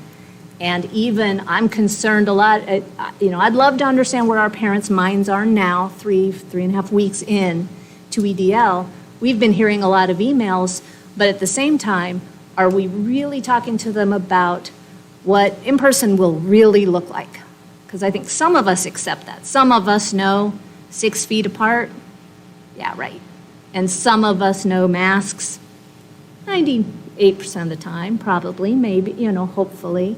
But there is that sense of reality that some people, when they answer a question, would you like to go back in person with precautions in place, the different pictures in everyone's head of what that looks like, that's something we would have to think about, because the minute we do come back and the reality and the picture becomes clear, all of a sudden, yes, you have someone saying, or a lot of people saying, no, online was for me. I mean, we know that in theory, everything boils down to, do you need in-person or do you need online? And I said, I just don't see us there tonight, but I thank everyone, and I thank all of our teachers and our staff and all of our employees in SUSD that are weathering this storm as best as we can, and I know so much hard work has gone into that, and my vote tonight is not disrespect to that at all. It's just we have to look at our need. So, thank you. Board Member Kravitz. Trying to understand. So, do you think that the responses to the survey that we put out, because we know will help you in understanding what's going on in our community? I mean, we know that we need to have a certain percentage. Board Member Kravitz, I think you're hitting on a point that we haven't really identified, and we need to be really clear about it. And I was going to wait, but you're bringing it up now, so I'd like to address it. We are not voting on an implementation of a hybrid plan this evening. We are voting on a potential hybrid plan. We are saying, this is the one we are holding up, or these are your choices. We are going to put forth a survey and let our parents choose whether they would like us to implement a hybrid plan. There's a difference. I think there was some confusion that tonight we were voting on a plan, and if the vote was approved, that we are going to implement it. That is not the case, correct? That is not our recommendation. So if we went back to the slide with the survey questions, coming into this, we knew on the 18th of August that we've got the ADHS metrics that we were working towards. That's why hybrid was resurrected. We also knew the reasons why it had been rejected, but we needed to go through the process because I've heard from so many families that say in-person is so important. And it was just, to me, not reasonable to think we wouldn't explore every opportunity to do some level of in-person for our students. And so we talked about who are the students most in need, how do we phase in the approach to learning, and then how do we do it in compliance with the recommendations that have been provided. That's the conundrum here. There's so much complexity, and every time you turn over another stone, you find another barrier or obstacle to implementing it. Yet we couldn't just leave, and say that, well, we're going to wait until all the metrics are green. At least there was no one on the committee that recommended we adopt the metrics that said we should ignore the potential of moving to some kind of hybrid, so we had some level of in-person before the metrics were all green. There was also not a recommendation that we ignore the metrics and just return to learn. So that creates part of the challenge. Surveying our families, because looking at the number of people on both sides who have said, no, we need in-person for our students. So the part of the question is some in-person better than no in-person on our way to full return? Because make no mistake, what we really want is full return. That's what I want. That's what our teachers want. We've said that we're going to follow the metrics here in order to address the public health concern, but we want to move in that direction as quickly as we can and as safely as we can. That's why we also talked about the phased-in approach. But what I don't know with certainty, because it's only 600 or 700 emails, and it actually might not even be that many emails, it's that many people combined between the three different Let's Talk Thought Exchange and emails. I don't know if it's 50% that feel strongly that don't mess with EDL now because it's at least working. Not the best. We want to be in person, but it's better than moving to an untried system, dealing with the hiccups in that system, and some concerns that it would be worse than quarter four.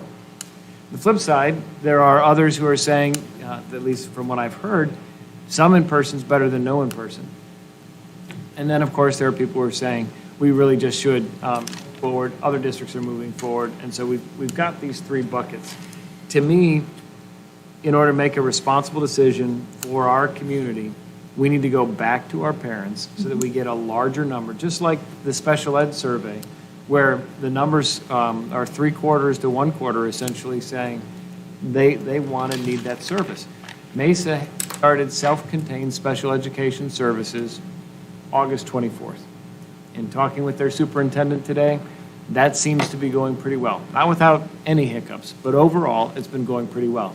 They prioritize the return of the most vulnerable population in that district because it was a priority for them. They don't have every student coming back. They are looking at a hybrid model within that district. Their hybrid model is 2 full days, Monday, Thursday, Tuesday, Friday, with the off days being asynchronous. So in Fountain Hills, they're looking at a hybrid approach. A lot of districts are wrestling with how do we do this? Do we do hybrid? Do we ignore the data and go full return like Queen Creek and some others have done? They're not easy decisions, but the reason why we're recommending we survey versus just adopting is if 20% of our families say we want the hybrid, it doesn't make sense for us to launch the hybrid. If 80% of our families say we want the hybrid, then it makes sense to launch the hybrid. The one thing that I'm still chewing on, and this is not in any way disrespectful to the committee, because the committee used the parameters that we had, is if we did, and this is to Jan Michael's point earlier, if we did K1 or K2 full return, we have the problem with the physical distancing. That's the only thing that we can't meet on this hybrid metric. When we scale, it could be an issue. But I don't know whether or not that's a question we should pose to our parents, and I didn't want to put it on a survey because if the board's not willing to waive that particular criteria, because the other thing that we are working on diligently, I think it's important for the public to know, is we're still working on how we can get rapid testing, how we can be sure that when we have positive cases of COVID, we're identifying, isolating, and doing appropriate contact tracing so that we can mitigate any potential spread, because what we want is to remain open once we're open. So for me, the question is, we need to survey in order to know of the options available to us, in the yellow, when we can do hybrid, what can we proceed with in terms of implementing based on the input from our families? Okay, and Board Member Kravitz, I'll go back to you. I just needed to be very clear because that's going to affect the way I vote tonight, is my understanding of the steps forward. Meaning if the board does not approve a hybrid model this evening, there will be no steps forward. We will not survey our family. I mean, and I don't mean that like lack of progress. I mean, we will stay where we are right now and wait for the metrics to meet full return if the board does not approve a hybrid model tonight. If we do approve a hybrid model this evening, that still doesn't mean it will be implemented. That means that you will survey our families, and if they choose that they would like a hybrid model, then we will move forward with implementation, correct? If the numbers allow us to be able to do so, right? So again, if you only had 20% that said you wanted Right. hybrid, we probably can't stand it up. If it's 80%, then you have the ability Well, to and do we that. will identify that number before the survey goes out, correct? So everyone knows what to expect when the results come in. Okay, thank you. Board Member Kravitz, I'll let you finish. If you could, you mentioned this in my meeting this morning, that, some parents have suggested, well, why don't you have like one teacher, if you're an English teacher, teach EDL, and, 3 teach in person. Could you please address the conundrum with that? So, again, if all the numbers fell out smoothly, we could have designated teachers do EDL and the others do in person. And when you're in the elementary, if you have a nice split of your families, let's say you have 4 grade level teachers, one could do EDL, the other 3 do in person. Any student that moves in and out would, let's say they have 14 days that they're quarantined because of COVID, they could move into that EDL classroom. But we've got buildings where there are only 2 grade level teachers. And so if 80% of the families in that environment want in person and 20% want to remain in EDL, I can't split the 2 teachers that way. So then we'd have to look at, do we split the teacher between buildings in order to accommodate the needs of our families? The other thing that it means is that we're going to have to move kids from the teachers that they have now into different classrooms, because there are going to be some EDL teachers and some in-person teachers. So in both cases, whether you want to return in person or remain in EDL, you're going to have some potential that you're not going to stay with the same teacher that you have now, which then creates a whole other set of problems. So the challenge is really in the complexity. People mention it, you can't have your cake and eat it too. We can't say yes to everything. Mm-hmm. At some point, it crumbles, which is why when the committee's done its work, it really is frustrating. We want to be able to make it work for our families. We want to be able to address all of the concerns that people have. But at some point, in order to proceed, something has to give as well. And it's finding that right balance that's the challenge. Board Member Greenberg. And that is, despite the logistical issues with this hybrid plan, that is actually the beauty of it, is that it's pretty much the only plan in that type of system that provably keeps students with their teachers without disruption to the learning process that they've had so far. So it's not as if they might be put into a new class with different students, different teacher, who are maybe at different parts of the learning process in their lessons or lesson work. So that is one of the nice aspects of how this hybrid model has been put together. Is that correct? Yes, and the hybrid model is meant to be temporary. Right. So anything really truly disruptive, only for a potentially short amount of time, it is going to be really hard for our students, in my opinion.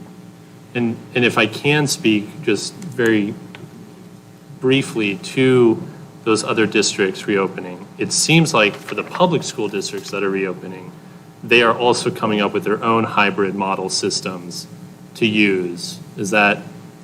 So it's a mixed bag. So last night, Cave Creek voted full return on September 8th. Mm-hmm. Fountain Hills is a hybrid. Mesa will be a hybrid.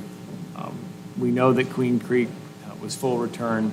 So we've got a mixed bag in the valley in terms of who is proceeding. In Mesa, they surveyed their parents, and a third of the parents wanted to remain in remote learning. They use Florida Virtual like we do. 2/3 wanted the modified in-person return.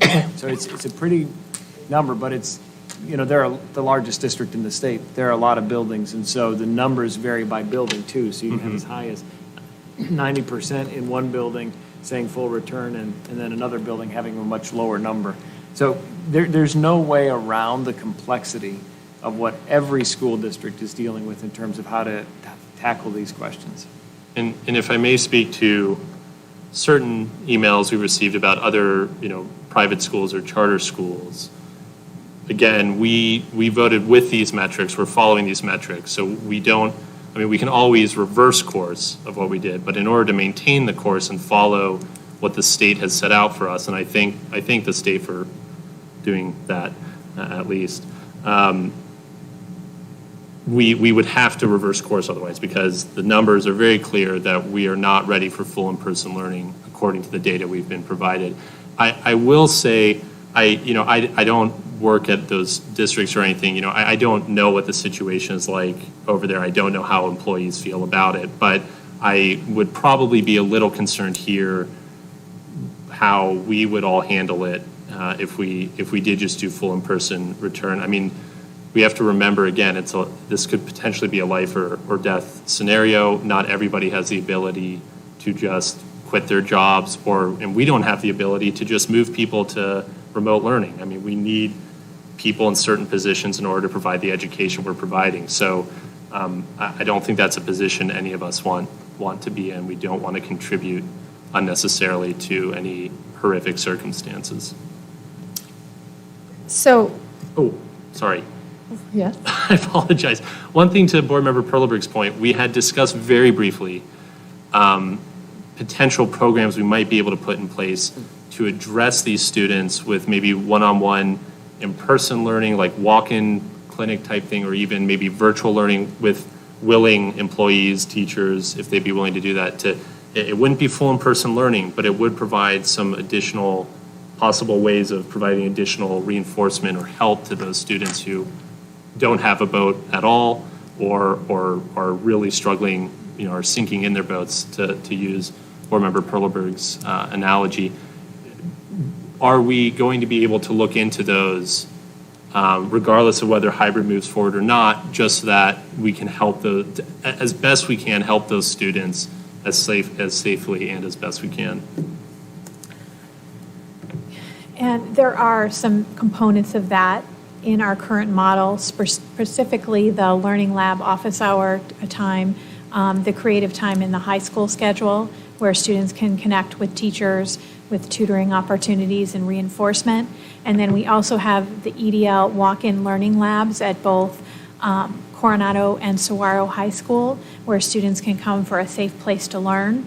Now, it's not the one-on-one instruction you're talking about, but we have talked about that, trying to dip our toe in some of those options now that we're in the yellow.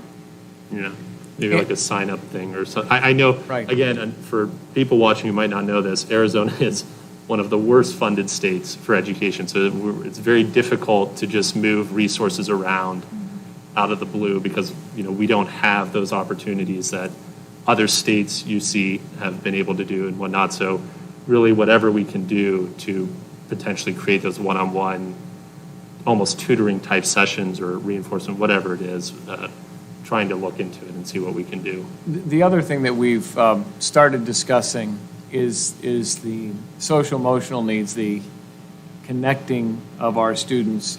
So if you're middle school and high school and you saw our timeline, we're starting at the elementary and building up for many reasons. That doesn't mean that our middle school and high school kids don't need the social interaction with their peers. And so we're starting to have conversations about, are there ways that we could, in smaller groups, bring people together? We know that it's happening in part if you're on an athletic team already. And so could we bring some of our clubs back? Can we figure out ways to have protocols in place so that it's safe and compliant with the recommendations from Department of Health Services? It may not be full-time instruction, but it may address some of those other social needs that our kids have to feel that sense of connectedness and belonging with their school. And so that's one of the things that we believe is possible to stand up before we get to the metrics for full return, but would be allowable within hybrid.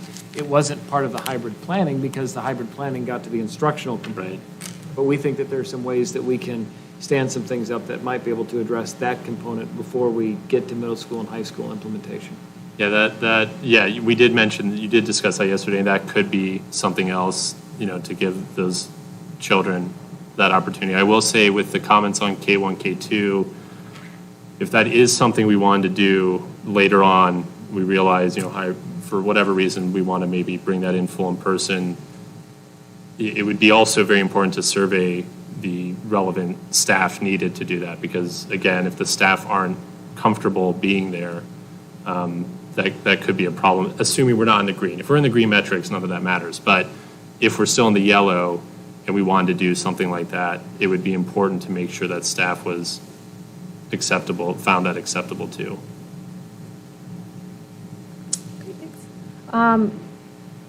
So it might not be popular in this room, but personally, I don't agree with the half-day hybrid model where we are right now. However, I do think this is the best model of a hybrid anywhere, and the work that's gone into creating it is unbelievable. So thank you to Dr. Guerin and everyone on the hybrid committee. However, at this point, personally, I feel we're getting closer to the metrics for full return to be met. I'm very optimistic that the numbers will keep trending in the right direction so we can hit green. But even with a perfect hybrid, I feel like it's going to disrupt our parents' schedules, and it's going to be difficult to implement. For example, I spoke with a parent that said, I have a second grader, so she would be doing this hybrid, and I also have a fourth grader that would be at home on EDL. Am I supposed to leave that child at home on EDL while I go to the pickup line for my second grader, or am I supposed to hire someone to watch her while I race out to pick her up? So the logistics are complicated for our parents. And I have another one that said, we open enrolled, I drive really far to get to our schools. Am I supposed to just sit in my car for 2 hours or drive home and wait for my kid to get out? This is a lot. So I would rather focus on what we're doing right with EDL right now and making it better, those boats again, and prepare for our campuses strongly for a full return as soon as it's possible.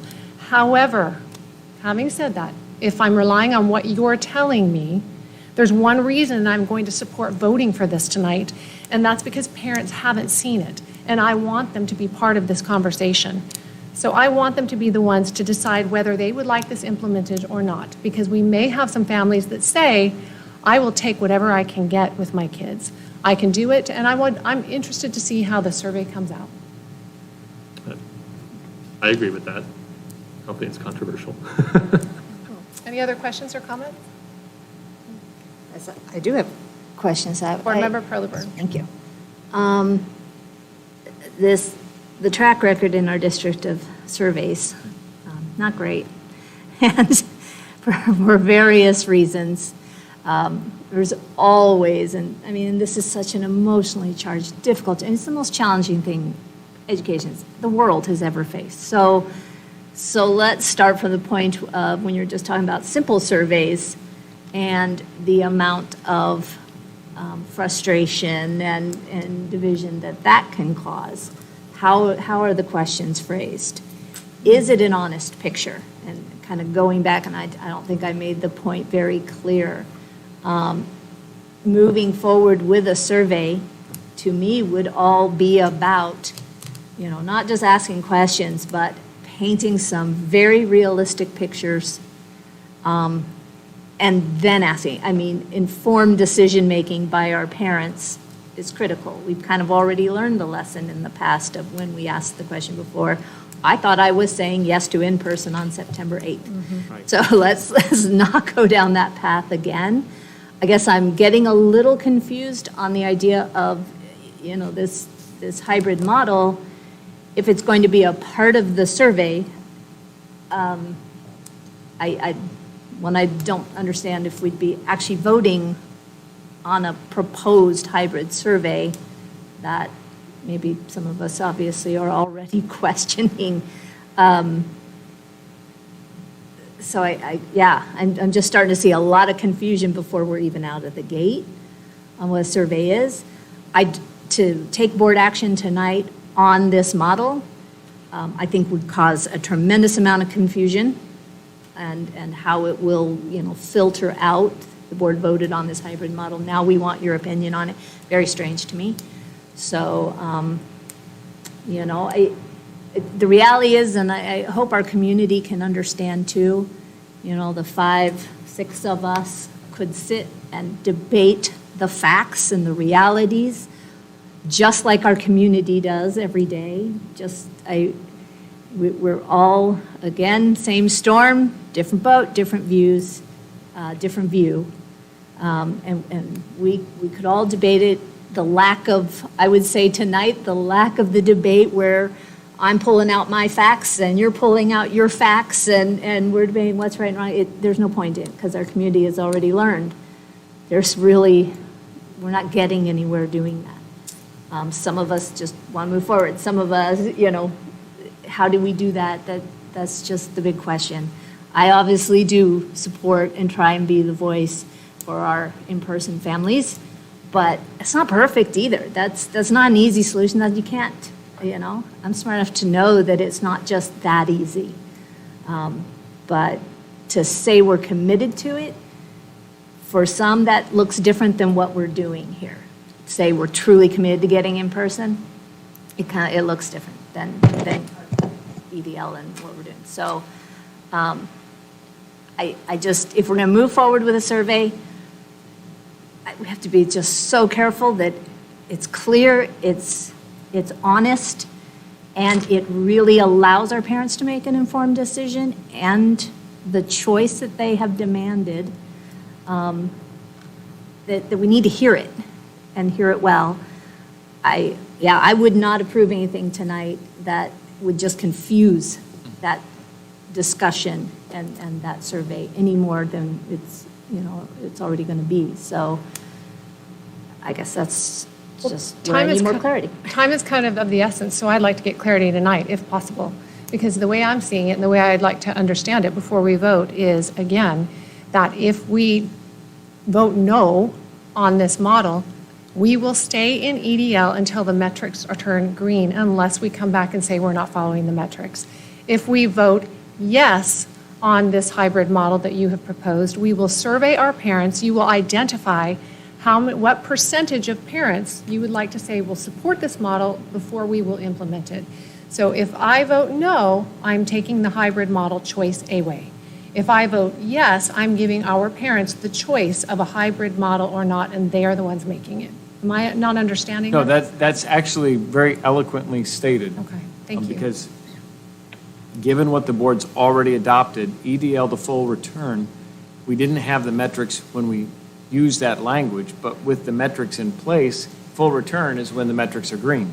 So that is what we have now. If we don't adopt a hybrid approach, that's where we're at, and we'll continue implementing what we're having now. The question then becomes, do we believe that our parents should be able to weigh in on a hybrid? Hybrid is, we could go all day long on all the different models. That's what the committee did. They hit it back and forth. They tested and tried a lot of different models. And so we still get people saying, well, we think you should do that. Part of the challenge is simple, scalable, what's the third S? Safe. Oh, yeah, sorry. Safe, simple, and scalable. The scalable part became really challenging. And that's why we have what we believe is the best approach, given all of the different concerns that we have, but it's not perfect. None of it's perfect. But what keeps me up, what makes me really struggle, is our kindergarten kids, our K-1-2 kids that really need in-person instruction. And that's where I'm struggling, because I think, we can limp along, not optimal for middle school and high school kids. We can do that for a longer period of time. I really struggle with our youngest learners. I struggle with special education, which is why I think we doing nothing to me doesn't seem like an option either, that we have to have some incremental steps. And in talking with Honor Health, the recommendation is to scale it up.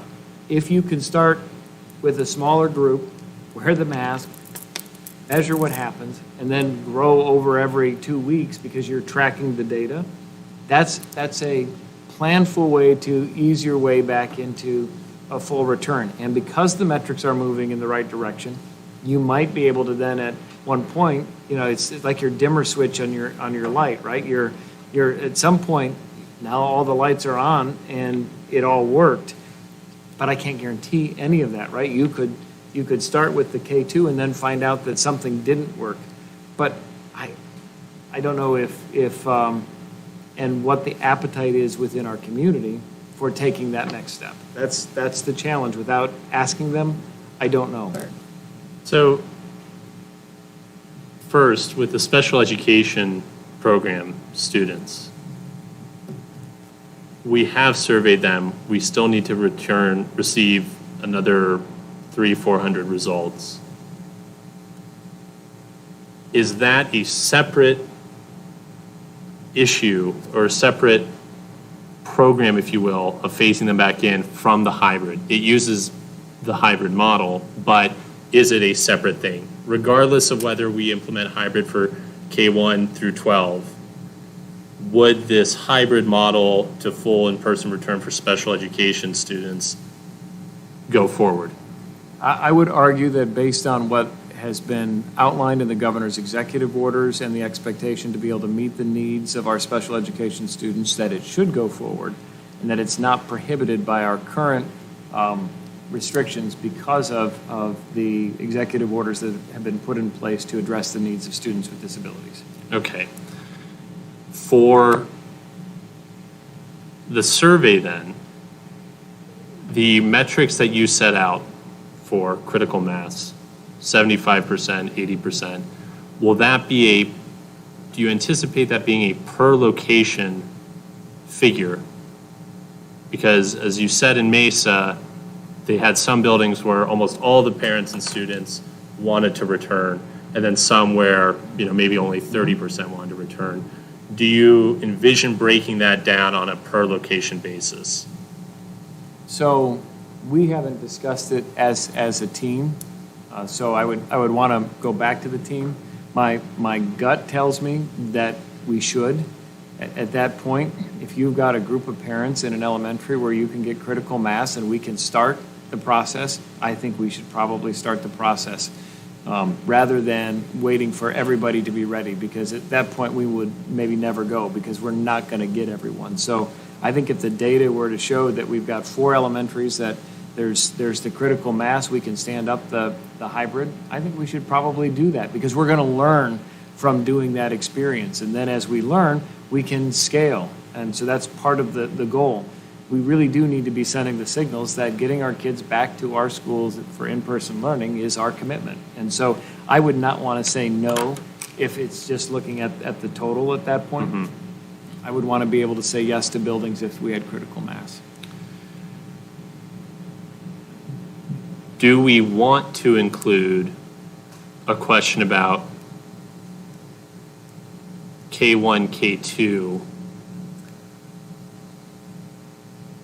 Bearing in mind, we would also have to ask, again, the relevant staff for those grade levels and do the same thing? Or do we want to avoid that since that isn't, I guess it's more of a board discussion, since that isn't in line with the metrics and would require us to reverse, would we want that information? Because the risk is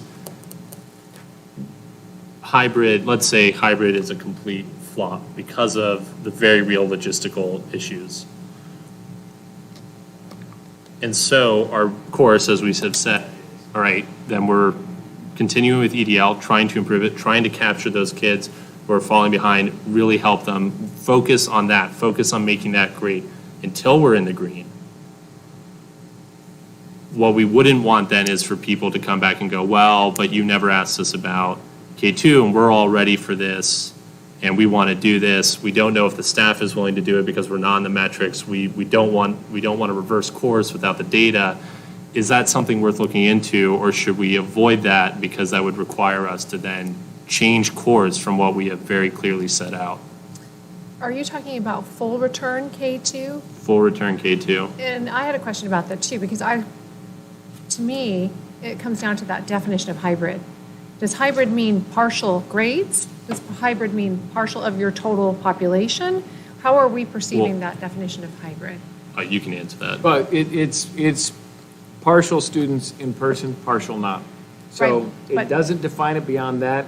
And like I said earlier, the only thing that would prohibit, and that's why it's not a part of a recommendation at all, prohibit a K2 full return as a part of our phasing in because you don't have a full building, right? So you have the ability to have the spacing, the cohorting, and everything else.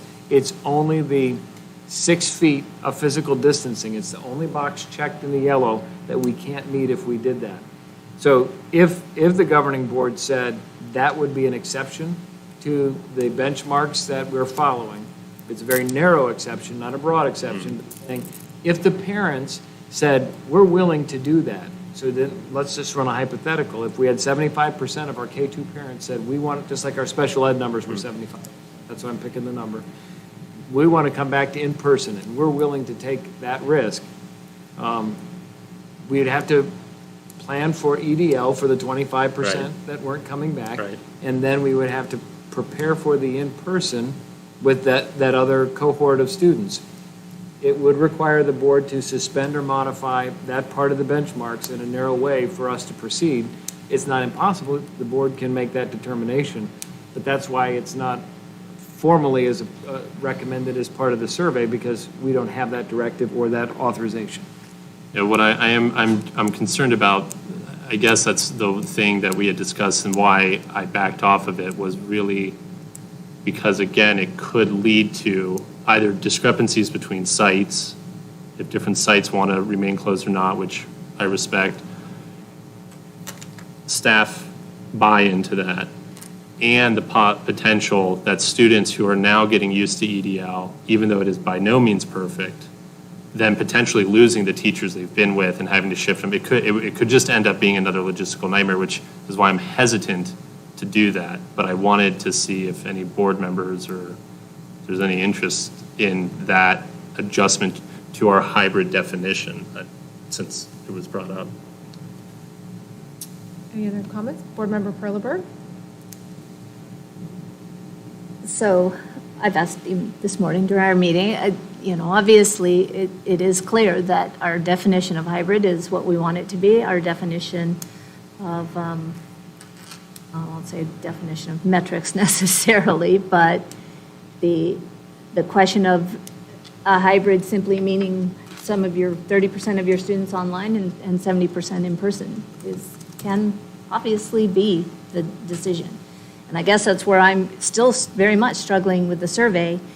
If we are not giving our community that we serve a real opportunity to give informed input into what their students need right now, and instead we're saying, will you support this one model, this one hybrid model, which, let's face it, no, that's a tough support. But if you frame it in a question of it's either this or no in-person at all, and there's no choice, and this is the best we can do, I don't know what our parents would say to that, but we've already heard some voices how that feels.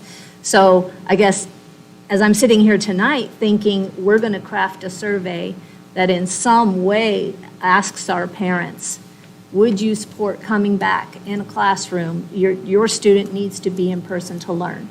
And do you support that being in a classroom with 3 feet apart in masks and no guarantee of, I won't say safety, we're going to make it as safe as we can, but will never be any guarantee that COVID will not spread. There can't be. And so that has to be a reality. Is it possible to really get a sense from our community where they draw the lines? And I still, for weeks, have been saying we need to identify those students. I appreciate your K-2 comment. I believe you're absolutely right. I don't know how our kindergartners and first graders are really learning right now, despite having fantastic teachers doing their absolute best. But we can't sit here and ignore that 3 through 12, we have students who are not learning right now. We haven't identified them. We don't know how many there are. And, I just think about those community members and they get a survey regarding this hybrid.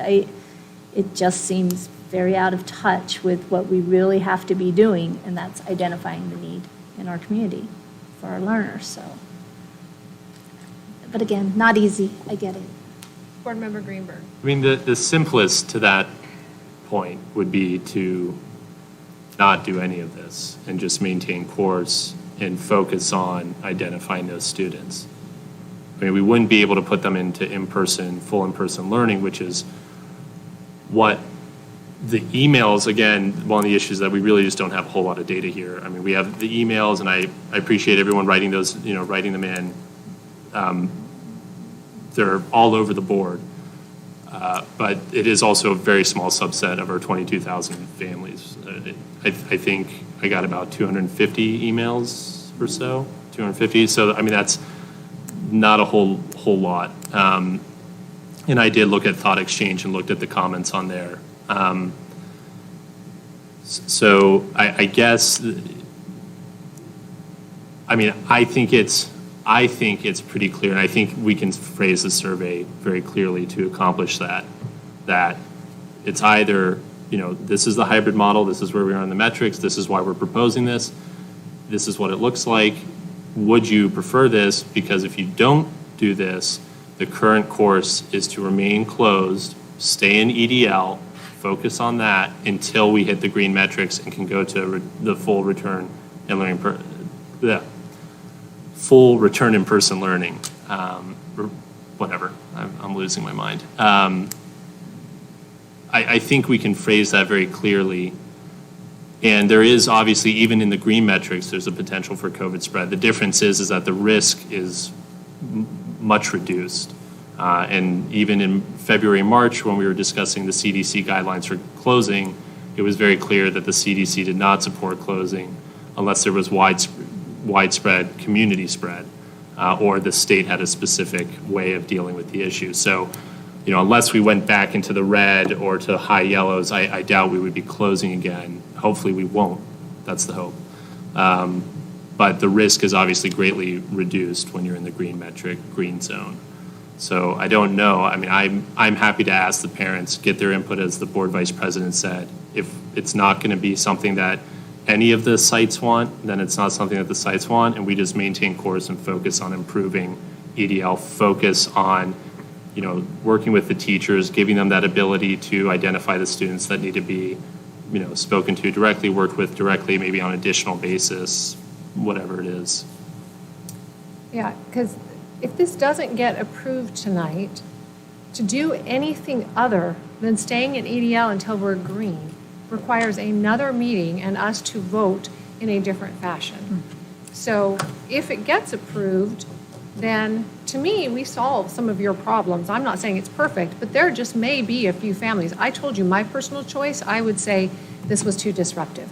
There may be a few families out there that are sinking, as you pointed out last meeting, that say, I will take the 2 days. That will help my kindergartner immensely just to see their friends. I'll figure it out, whatever. And those are the people I want to hear from. Because for me, it's one or two options. If we go the one, it may help some people. If we go the other direction, we stay the course unless we meet again and change the metrics. So, Board Member Kravitz? Well, to your point, you mentioned that may help my kindergarten, but it's also about helping our other students as well, not just the kindergartners. And, right. This provides us a path there. Again, we'd love it consolidated. Sorry. And you mentioned, one person that emailed you that talked about, well, I drive, are they in district, out of district? I don't know, but we have bus service, which they could drive, if they're out of district, drive. I mean, I'm just saying, they may not want to do this, right. But we do offer that service where maybe they could drive to a bus stop and put their kid, but their child. But we won't know how many. Right, but, Right. Yeah. So we do need data. In some ways, I feel like we're bass backwards on this, unfortunately. But we talk about choice. We are not going to be all things to all people. Let's be very clear about that. We can only offer a certain amount of choices, good, better, best. We have some people who are chomping at the bit to be back fully in school right now. Will hybrid help them get there? Hopefully we can sustain that, move forward, and move to our community will be in the green or, full return fully to campus. And that's what I'm hoping for eventually, but we don't know when that will be. I mean, if somebody could tell us, that would be great. I mean, not to throw a monkey wrench, but, if we have we may have to be looking at this and modifying this again for second semester. I won't be here, not my issue, but it may be something that some people will have to be discussing. So I do think we need to get a survey out there for what our community, now that they've been in this program for 4 weeks, what is it that we want? Again, hybrids may not do it for some people. They may want more, but we are, again, in the yellow zone, so we can't do, fully return. And to rebalance our staff at this point is going to be difficult, and I think it will be more disruptive if we change teachers for some students. And I think families may find that more disruptive. I don't know until we ask them. Board Member Furlberg. I guess I'm just, I said, trying to be clear on what the choices are here. I mean, the reality is, back in July, we kind of, when we did push hybrid out, there was a reality of we can only have two choices, online or in person. When we set up EDL and the way it was set up and the shortcomings that was discovered with SOL, SOL,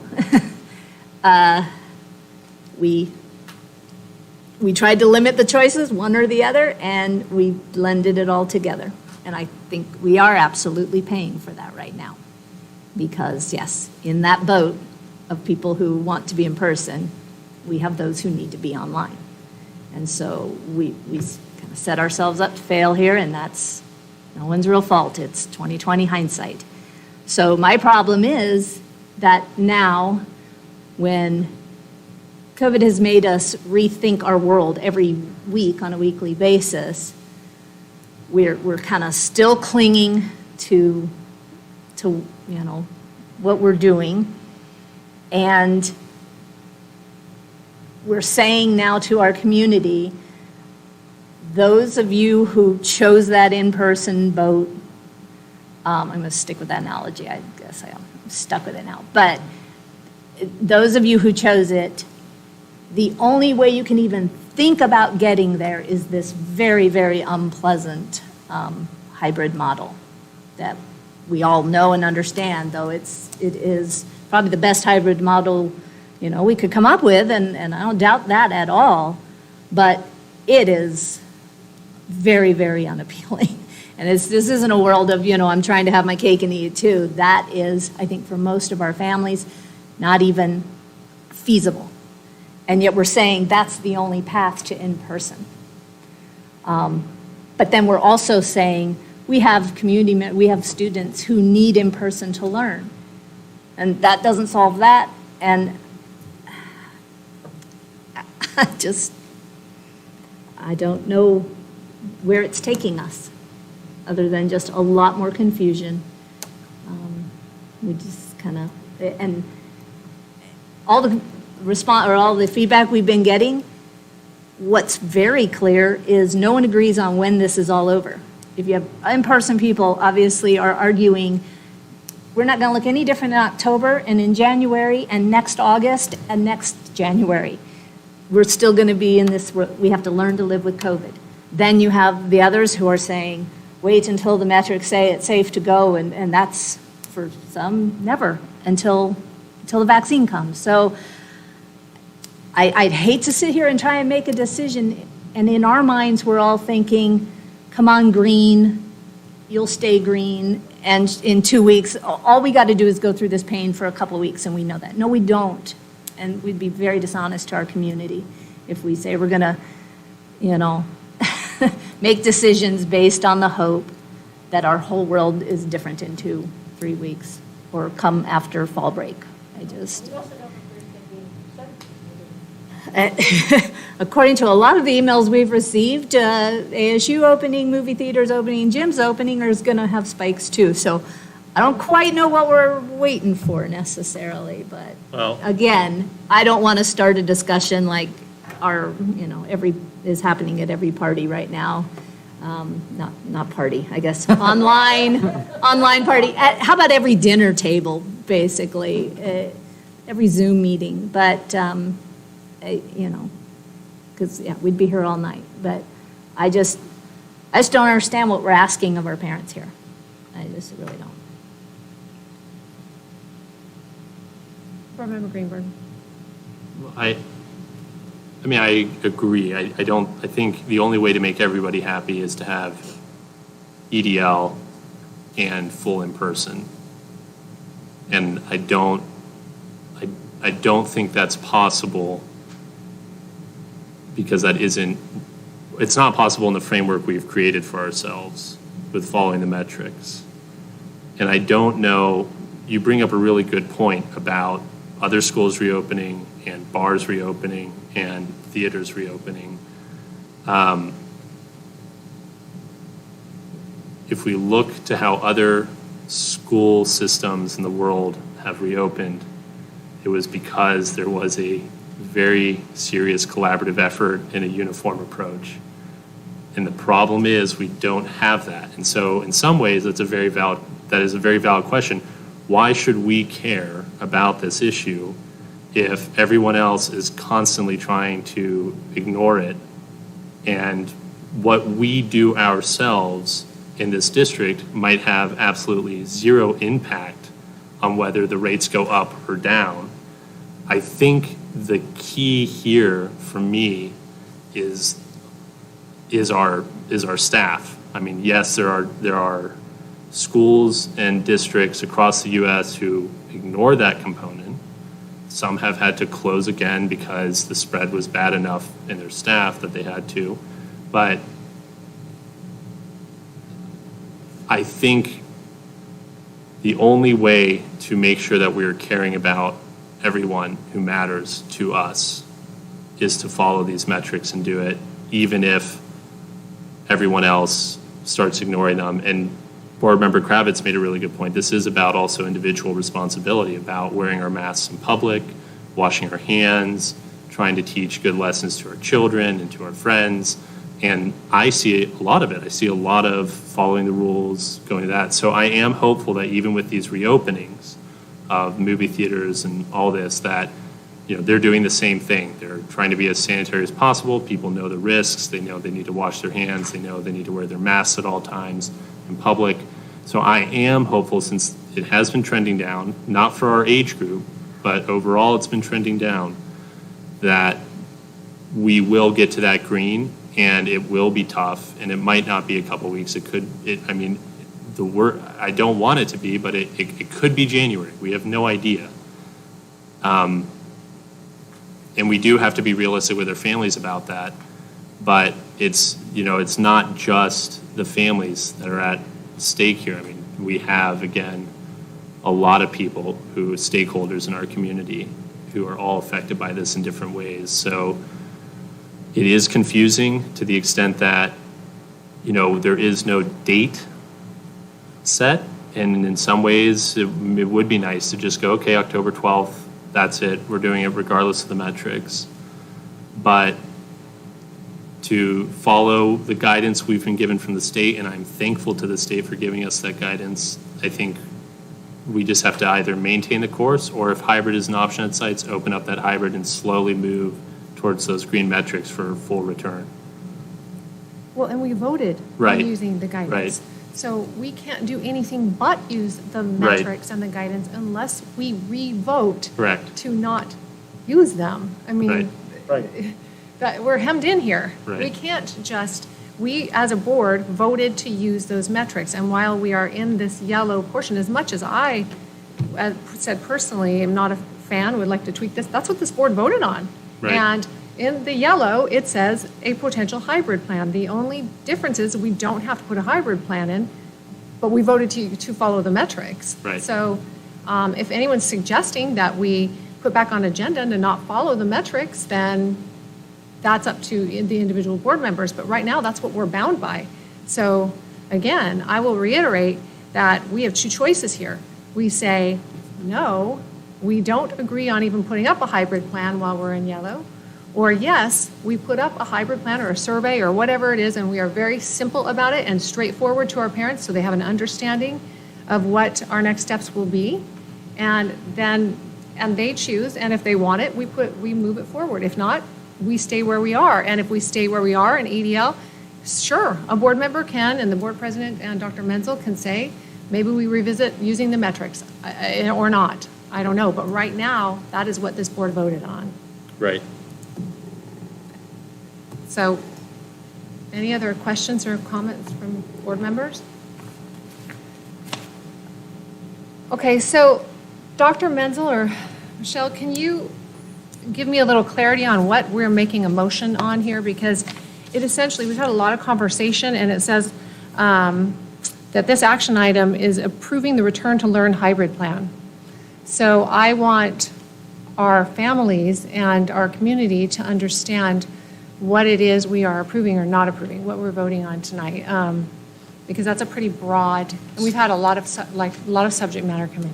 So let me try to frame how I think it would play out. So I would see approval as being an authorization for the administration to survey our parents regarding the proposed hybrid plan, so that it's not an implementation guarantee, to your point, but that it's, if we're going to do hybrid, which was not something that we approved previously, it became something for conversation based on the metrics that the board already approved.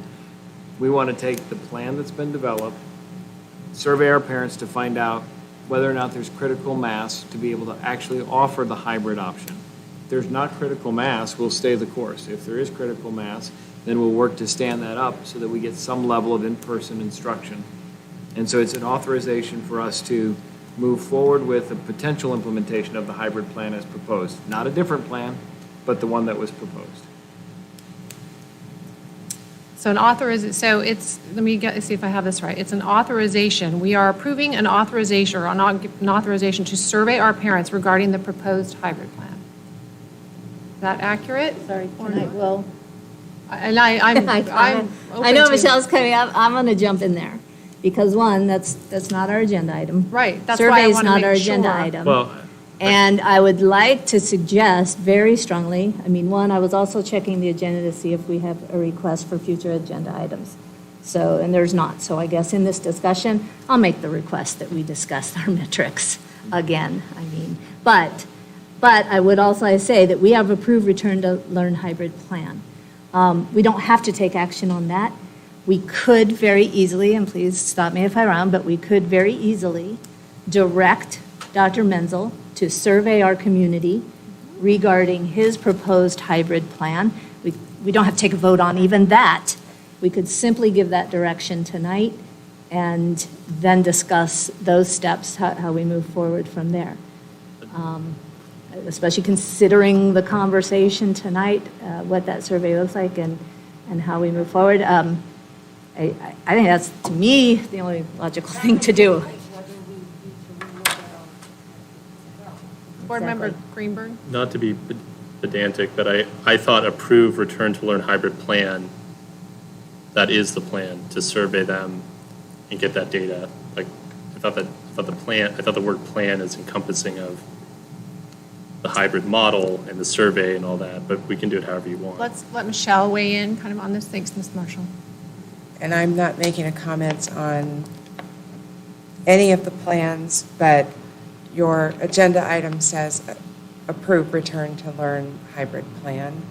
I don't think it's clear if you were to take a vote on take a survey, that's something very different from what the agenda item says. Board Member Perleberg is right. You can direct administration to do things like survey, but a vote on this, the way it is, would be approving the plan. And I think the last time you approved a plan that was presented in this format, like a PowerPoint, that included a date, which I think this PowerPoint does, and things like that might be confusing to the public if you did that. So I just want to, we can talk about different things you might do, but I think approving the plan is not what it sounds like you want to do as a board. So we would need to come back on Monday or Tuesday, once the survey results are back in. Or we could direct, if I'm hearing you right, we can direct Dr. Menzel and leadership to survey our parents, and then we can come back once the survey results are in, and if they are overwhelmingly positive, then we can vote to approve the hybrid plan because they came back positive or not, right? Is that what I'm understanding? Yes, you can direct administration to take a survey and bring back the results to you, and then you can have another public discussion and possible vote. Is that what you were suggesting, Board Member Perleberg? I personally think that's our only solution tonight, personally. Yeah. And Dr. Menzel, please chime in as far as the realities and challenges you see in that. Let's be honest with our picture here, and what realistically to bring back to the board, not just survey results, but actual action and recommendations. How difficult are we making your life that's already very difficult? Well, and I'd like to know if, yeah, to that point, if it changes anything, because you were going to go survey them, you know, It's so. in the plan. I Yeah. mean, in the PowerPoint, part of the plan was to survey. So this doesn't derail it in any way. So here's the challenge. Given what we know, we've heard from other parents, that if the survey we were to send out only asked the question about this hybrid plan or EDL, we're missing a whole chunk of our parents and what their need is. The flip side of that is, if we ask that question, and then we have, and I don't know the numbers, but let's just say it's 50-50, 50% in person now, really don't care about these metrics. It's even possible that we could comply with the metrics theoretically with a certain subset that say they want EDL and they want in person. The problem is then the logistics of how do you restaff in a particular point in time to be able to cover that? Because if you got 50% of the people who want to stay in EDL and 50% who want to come in person, you can't ask the teachers to do both in person and EDL, which then means that shuffling of the deck. And when is the right time to do the shuffling of the deck? So my concern about going, I want to know the numbers. It's really important to me. But then, what are we going to do with the data? And that's the question that I can't answer, because I don't know whether or not the board's willing to move beyond what's in the metrics, because that would lead to one set of conversations. If the metrics are solid and we're going to stay with the metrics, then I don't want to set up an expectation in a survey that we're not going to be able to meet. You know, I never ask my kids if they want ice cream, but I don't have any. That's just not what I do. So that's what I don't know, and that's the direction I would need from the board, because we can work on a lot of different scenarios, but I have direction from the board currently. I know what the direction from the board is. The hybrid model that's been presented is consistent with that direction. I don't know how many parents would choose that, so that's information that I need to gather. If it goes beyond that, if I'm going to survey to get, the full sense of our community, that takes me outside of the parameters that we already have, and I just don't have a sense of whether or not that's possible. So I'm reluctant to ask a question for which I don't know the potential answer at this table, because I don't want to hold out something that then is not going to get traction. That's my concern.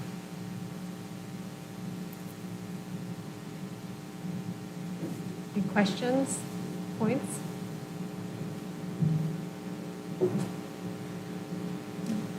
Okay, so we are left with directing you to either put out a survey or to vote on this, and it seems like we're leaning towards the survey, which we don't need to vote on, then we just, let the item go. Board Member Perleberg. But I don't want to ignore your concerns there at all. This restaffing has obviously, I think, at a certain point, we always knew if this continued on, and where we still had an online need and restaffing was going to potentially be a reality. And I understand the concern that if by some miracle we're in the green in 2 weeks and from now on, that's great. But I think realistically, we've heard enough from our community, know there will always be an EDL need. We will always have to staff that. There'll be an in-person need that we'll have to staff as well. I know how valuable to a parent their school and their teachers are to them. And that is certainly a reality our parents shouldn't miss when they vote. If they're asked to answer a survey and say, I want in person, but do you realize that may mean you will not have your teachers? As long as we're upfront with it, sorry. Exactly. But for us to try and move forward to meet the needs of our communities and not ask that question and not have an informed decision-making process as we try and do it, then yes, I think we end up with the consensus that doesn't please anybody. And we're always going to be questioning, are we truly serving the needs of our students? So I know it's a big ask for you to put that question out there and put it out there realistically and honestly to our community that allows them to make an informed answer. Is it too big of an ask? I mean, I'm hoping not, but. So I don't know that it's too big of an ask. I think what's really important to also be clear about is that once we have the data, then we can step back and figure out what's possible. There are just some things that aren't, because we can't please everyone. Even if you step back and think about what could we have done differently in the fall to avoid this, we thought that by implementing Scottsdale Online, we solved the problem. And we learned because of the specialty programs, Florida virtual curriculum didn't have what was necessary for our students to get the education they needed. So could we have done it differently and not done that? Well, there were a lot of really compelling reasons to do it at the time. We learned things as we went through the process, so we can't undo what was done. So then the question is, if we get this information, we know where our parents are, we've asked the question, what's the timeline to be able to make any of those changes to accommodate that request for what we know will be a likely need for enhanced distance learning for a longer period of time, and the parents who want to come back? Is that at Q2, which is October 12, and are we going to be working really hard to shuffle the deck and make it all work, depending on what the data says? Is it the semester break? We always anticipated some potential for a shift at semester. To be honest, that was always the people who chose Scottsdale Online, we asked them to make a semester commitment, because if things changed and they wanted to come back to their building, we knew that there could be some pendulum shift at the semester. So that part was somewhat maybe not cognitively processed by people, but it was always part of the planning because we said we're asking for a semester commitment, not a full year commitment. So the challenge is not in asking the question. The challenge is once we get the data, what does it take to be able to implement it? And how willing are people for the disruption that would be required to make that all work? Because I could see a scenario where your numbers actually work for hybrid in the response, but it's just going to be reshuffling the staff in order to make the numbers work for, grade level configuration, building configuration. It's and my other qualifier, because I'm channeling the high school master schedule. Doing master schedule changes at that level really needs to be at the semester break. It's just too complex with all of the things that are there to figure out how to make that work. So you could probably do some version of in-person learning. And this is why, thinking out loud again, we could do all this work and then the metrics be in the green, and if we hadn't done the work, we could just come back to school. That's the conundrum with the unknown. That's why I'm if it was easy, I'd have the solution. It's really hard. Board Member Greenberg, and then I think we kind of. Yeah, and I mean, and if we're going to ask it, I think we absolutely need input from staff and survey from staff and an understanding, because again, we can take the step back once we have a full picture and decide whether to have another meeting to vote to ignore our metrics for a slight portion, for the whole thing, whatever we want to do. But we did set this precedent of we're going to follow these metrics. And my understanding has been that a lot of our staff and a lot of our community members were happy with that. If it's a stable structure, they can follow it. If we change that suddenly, people might not be they might either feel that they're not prepared because they've been really focusing on the EDL and making that work, and all of a sudden they have to do the shift, or they might not feel safe to return. I mean, it could change a lot of variables there. So I don't mind asking the question to get that data, but I do agree with the very serious qualifier that data, even if 100% of people want to return tomorrow to in-person learning, and I know that that isn't the case for a fact, but even if that were the case, if we do not have the support from the third-party vendors that support us and provide in-person services, if we don't have the support from our staff, if we don't, it's still not a possibility. So everybody has to be on board. We have to have an alignment of resources and demand, as I said last time. Board Member Kravitz. I think it's first important, though, to survey our student, parent community to find out what they want. And if we can I understand the complexity with the master schedule of the high school, but if we can begin at elementary and maybe middle school, I don't know if that is as complex.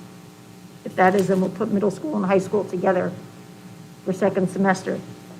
But we need to see how many people, what the community wants. Well, my caveat to that is I don't want to have another meeting where we're discussing these statistics from parents and then we don't have the other half of the data we need to make any decisions. I'm not disagreeing with you, but I think we first need to start with what our community wants, and then when our staff sees what the desires of the community, yeah, but I'm saying, then they can make an informed decision. Right, but what I'm saying is that delays the schedule. So what I'm saying is that this is not if we're going to do that in that format, that's fine. It's just not a next week discussion, and it might not even.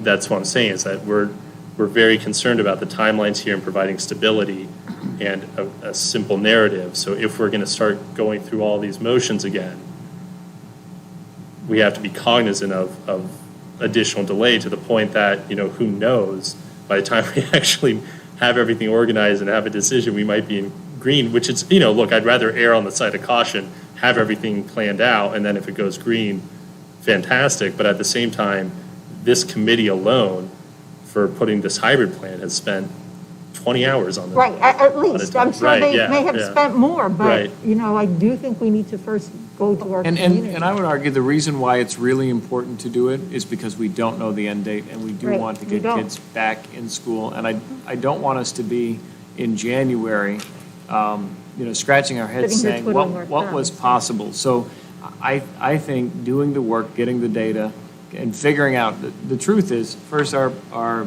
teachers and our school workers have been deemed essential workers, that they're officially that. And so, yes, we want and will work to ensure their safety and well-being. But as we move forward, we do expect that they'll come back. There's going to likely be a need. We've accommodated the request of the ones initially on Scottsdale Online. When the data comes back and we see, okay, how many are really willing to come back versus the ones that still want to continue in enhanced learning, and it is going to have to be a commitment. We can't do this toggling, right? You're going to staff, and it's got to be for a period of time. Once we do that, then there are going to be a number of teachers who may want to stay in enhanced distance learning, but I've heard from a number of teachers who are saying, please get me back in the classroom. Right, of course. Right. Well, that's what I'm saying, but we don't have the data. That's literally what I'm saying, And- And I would certainly not want to come across tonight as dismissive of the stress, anxiety, and of restaffing. I mean, I'm personally very aware of how frustrating it can be when you become unassigned and assigned where you need. So not dismissive of it all. I would certainly hope that we could recognize, we're in a highly unusual emergency situation. Can we shuffle the deck? But also know that the goal is to, just when that vaccine hits and we're back rolling, that can we take ourselves right back, take our staff and staffing right back to where it was. This is an emergency situation. This restaffing is now, but we're not going to just forget where you were as a teacher and where you've been maybe for the last 10 years. I would never want to suggest that we do that it is recognized it's temporary. And our hope is that it's a short temporary, but it could be a year. I mean, we just don't know. So I would love to, I think our staff has to be looking at that possibility anyway. The difficulty with this is you could have, what's the saying, paralysis by analysis over and over, to where we just keep hashing this and then nothing happens and then dates go by and our community wants some progress here. So I'm hearing and I'm asking that we want a survey. We're all sort of agreeing on that, I think we are. We want to know what our parents are thinking. So are we going to do it through voting on this return to learn hybrid plan tonight and then as surveying it as part of that, putting the survey out there? Or are we going to take this off, leave it, and just instruct Dr. Menzel to create a survey at the directive that we agree upon? And do we even need to vote on that, Michelle? We can't because We it's can't not vote on on it, the yeah. agenda. Yeah, So you're vote on right, the you're right. survey. And But it would have to go on a different. And correct me if I'm wrong, you could, perfectly well, with direction of the board, include this hybrid Yeah. in the survey without any sort of board I would approval. not exclude this. Right. But if we're going to Right. survey, I want to cover the landscape and get a true picture, not just a Exactly. partial or forced choice Right. question. Right. I think that's the best foot forward. I think that's where we have the most commonality here is you creating this survey, getting it out. When do we think we could put that out and get some sort of indication? But we've been preparing to launch something tomorrow morning, but again, getting it right is more important than getting it out. Right. How we ask the questions, making sure that we're very clear in what it means, because to Barbara's point, you don't want people to think, well, I get to keep my same teacher no matter what, I just want to come back in person and find out, no, in order to do that, I have to get, some other, I got to shift teachers. We need to put that narrative together. That's a little bit more complex this week, for sure. But I don't know tomorrow, just because I have to work with the team to make sure that we can do it. Unless you adjourn the meeting now, then we can start working immediately, but I think we have a few more agenda items. But yes, very quickly. Okay, so by the end of the week. Yes. Okay. All right. Are we good with that? No. And then moving on from this, on to the next Yeah. action item? Yep. Okay. Now we're going to go back out of order, and we're going to action item 8A. The metrics for performance goals for the SUSD General Council for the 2020-2021 school year. Ms. Marshall.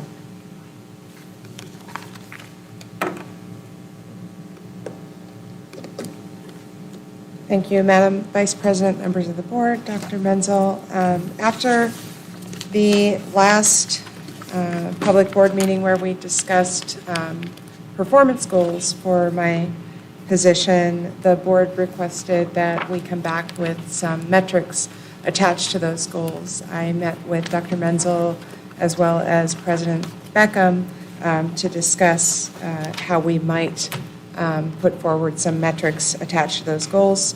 Those are set forth in the agenda item. I haven't heard any feedback, so I welcome that now. Any board member Greenberg? No, I was just going to say, thanks for putting it up in this way. I do like that there are some key goals that we can, objective measurables. So I think I think this is fine for me to approve tonight, and then, over time, we'll just refine it. But I think these are, I do like that they're pretty objective. Develop contract management workflows and train employees on process. You can tell us what did you develop, Right. and how did you train them. It's a very, very objective, measurable thing. So Thank I you. appreciate that. Thank you. Thank you. Any other questions or comments from board members? Okay. I make a motion to approve action item 8A, the metrics for performance goals for the SUSD General Council for the 2020-2021 school year. Do I have a second? Second. Board member Greenberg seconds. All in favor? Aye. Aye. The motion passes 4-0. Thank you. Thank you. Okay, moving on now to our last action item, which is approving our primary goals for the SUSD superintendent for the 2020-21 school year. Are there any questions or comments from board members?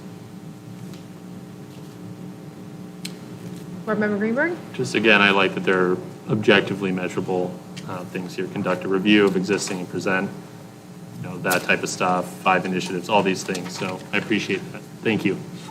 Okay. Do I have a motion to approve the primary goals for the SUSD superintendent for the 2020-21 school year? So moved. Do I have a second? Second. Board Member Kravitz seconds. Board Member Greenberg makes the motion. All in favor? Aye. Aye. Motion passes 4-0.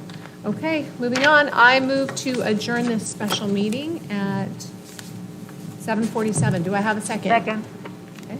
Board Member Kravitz seconds. All in favor? Aye. Aye. Meeting is adjourned at 7:47 p.m. Now you can get to work.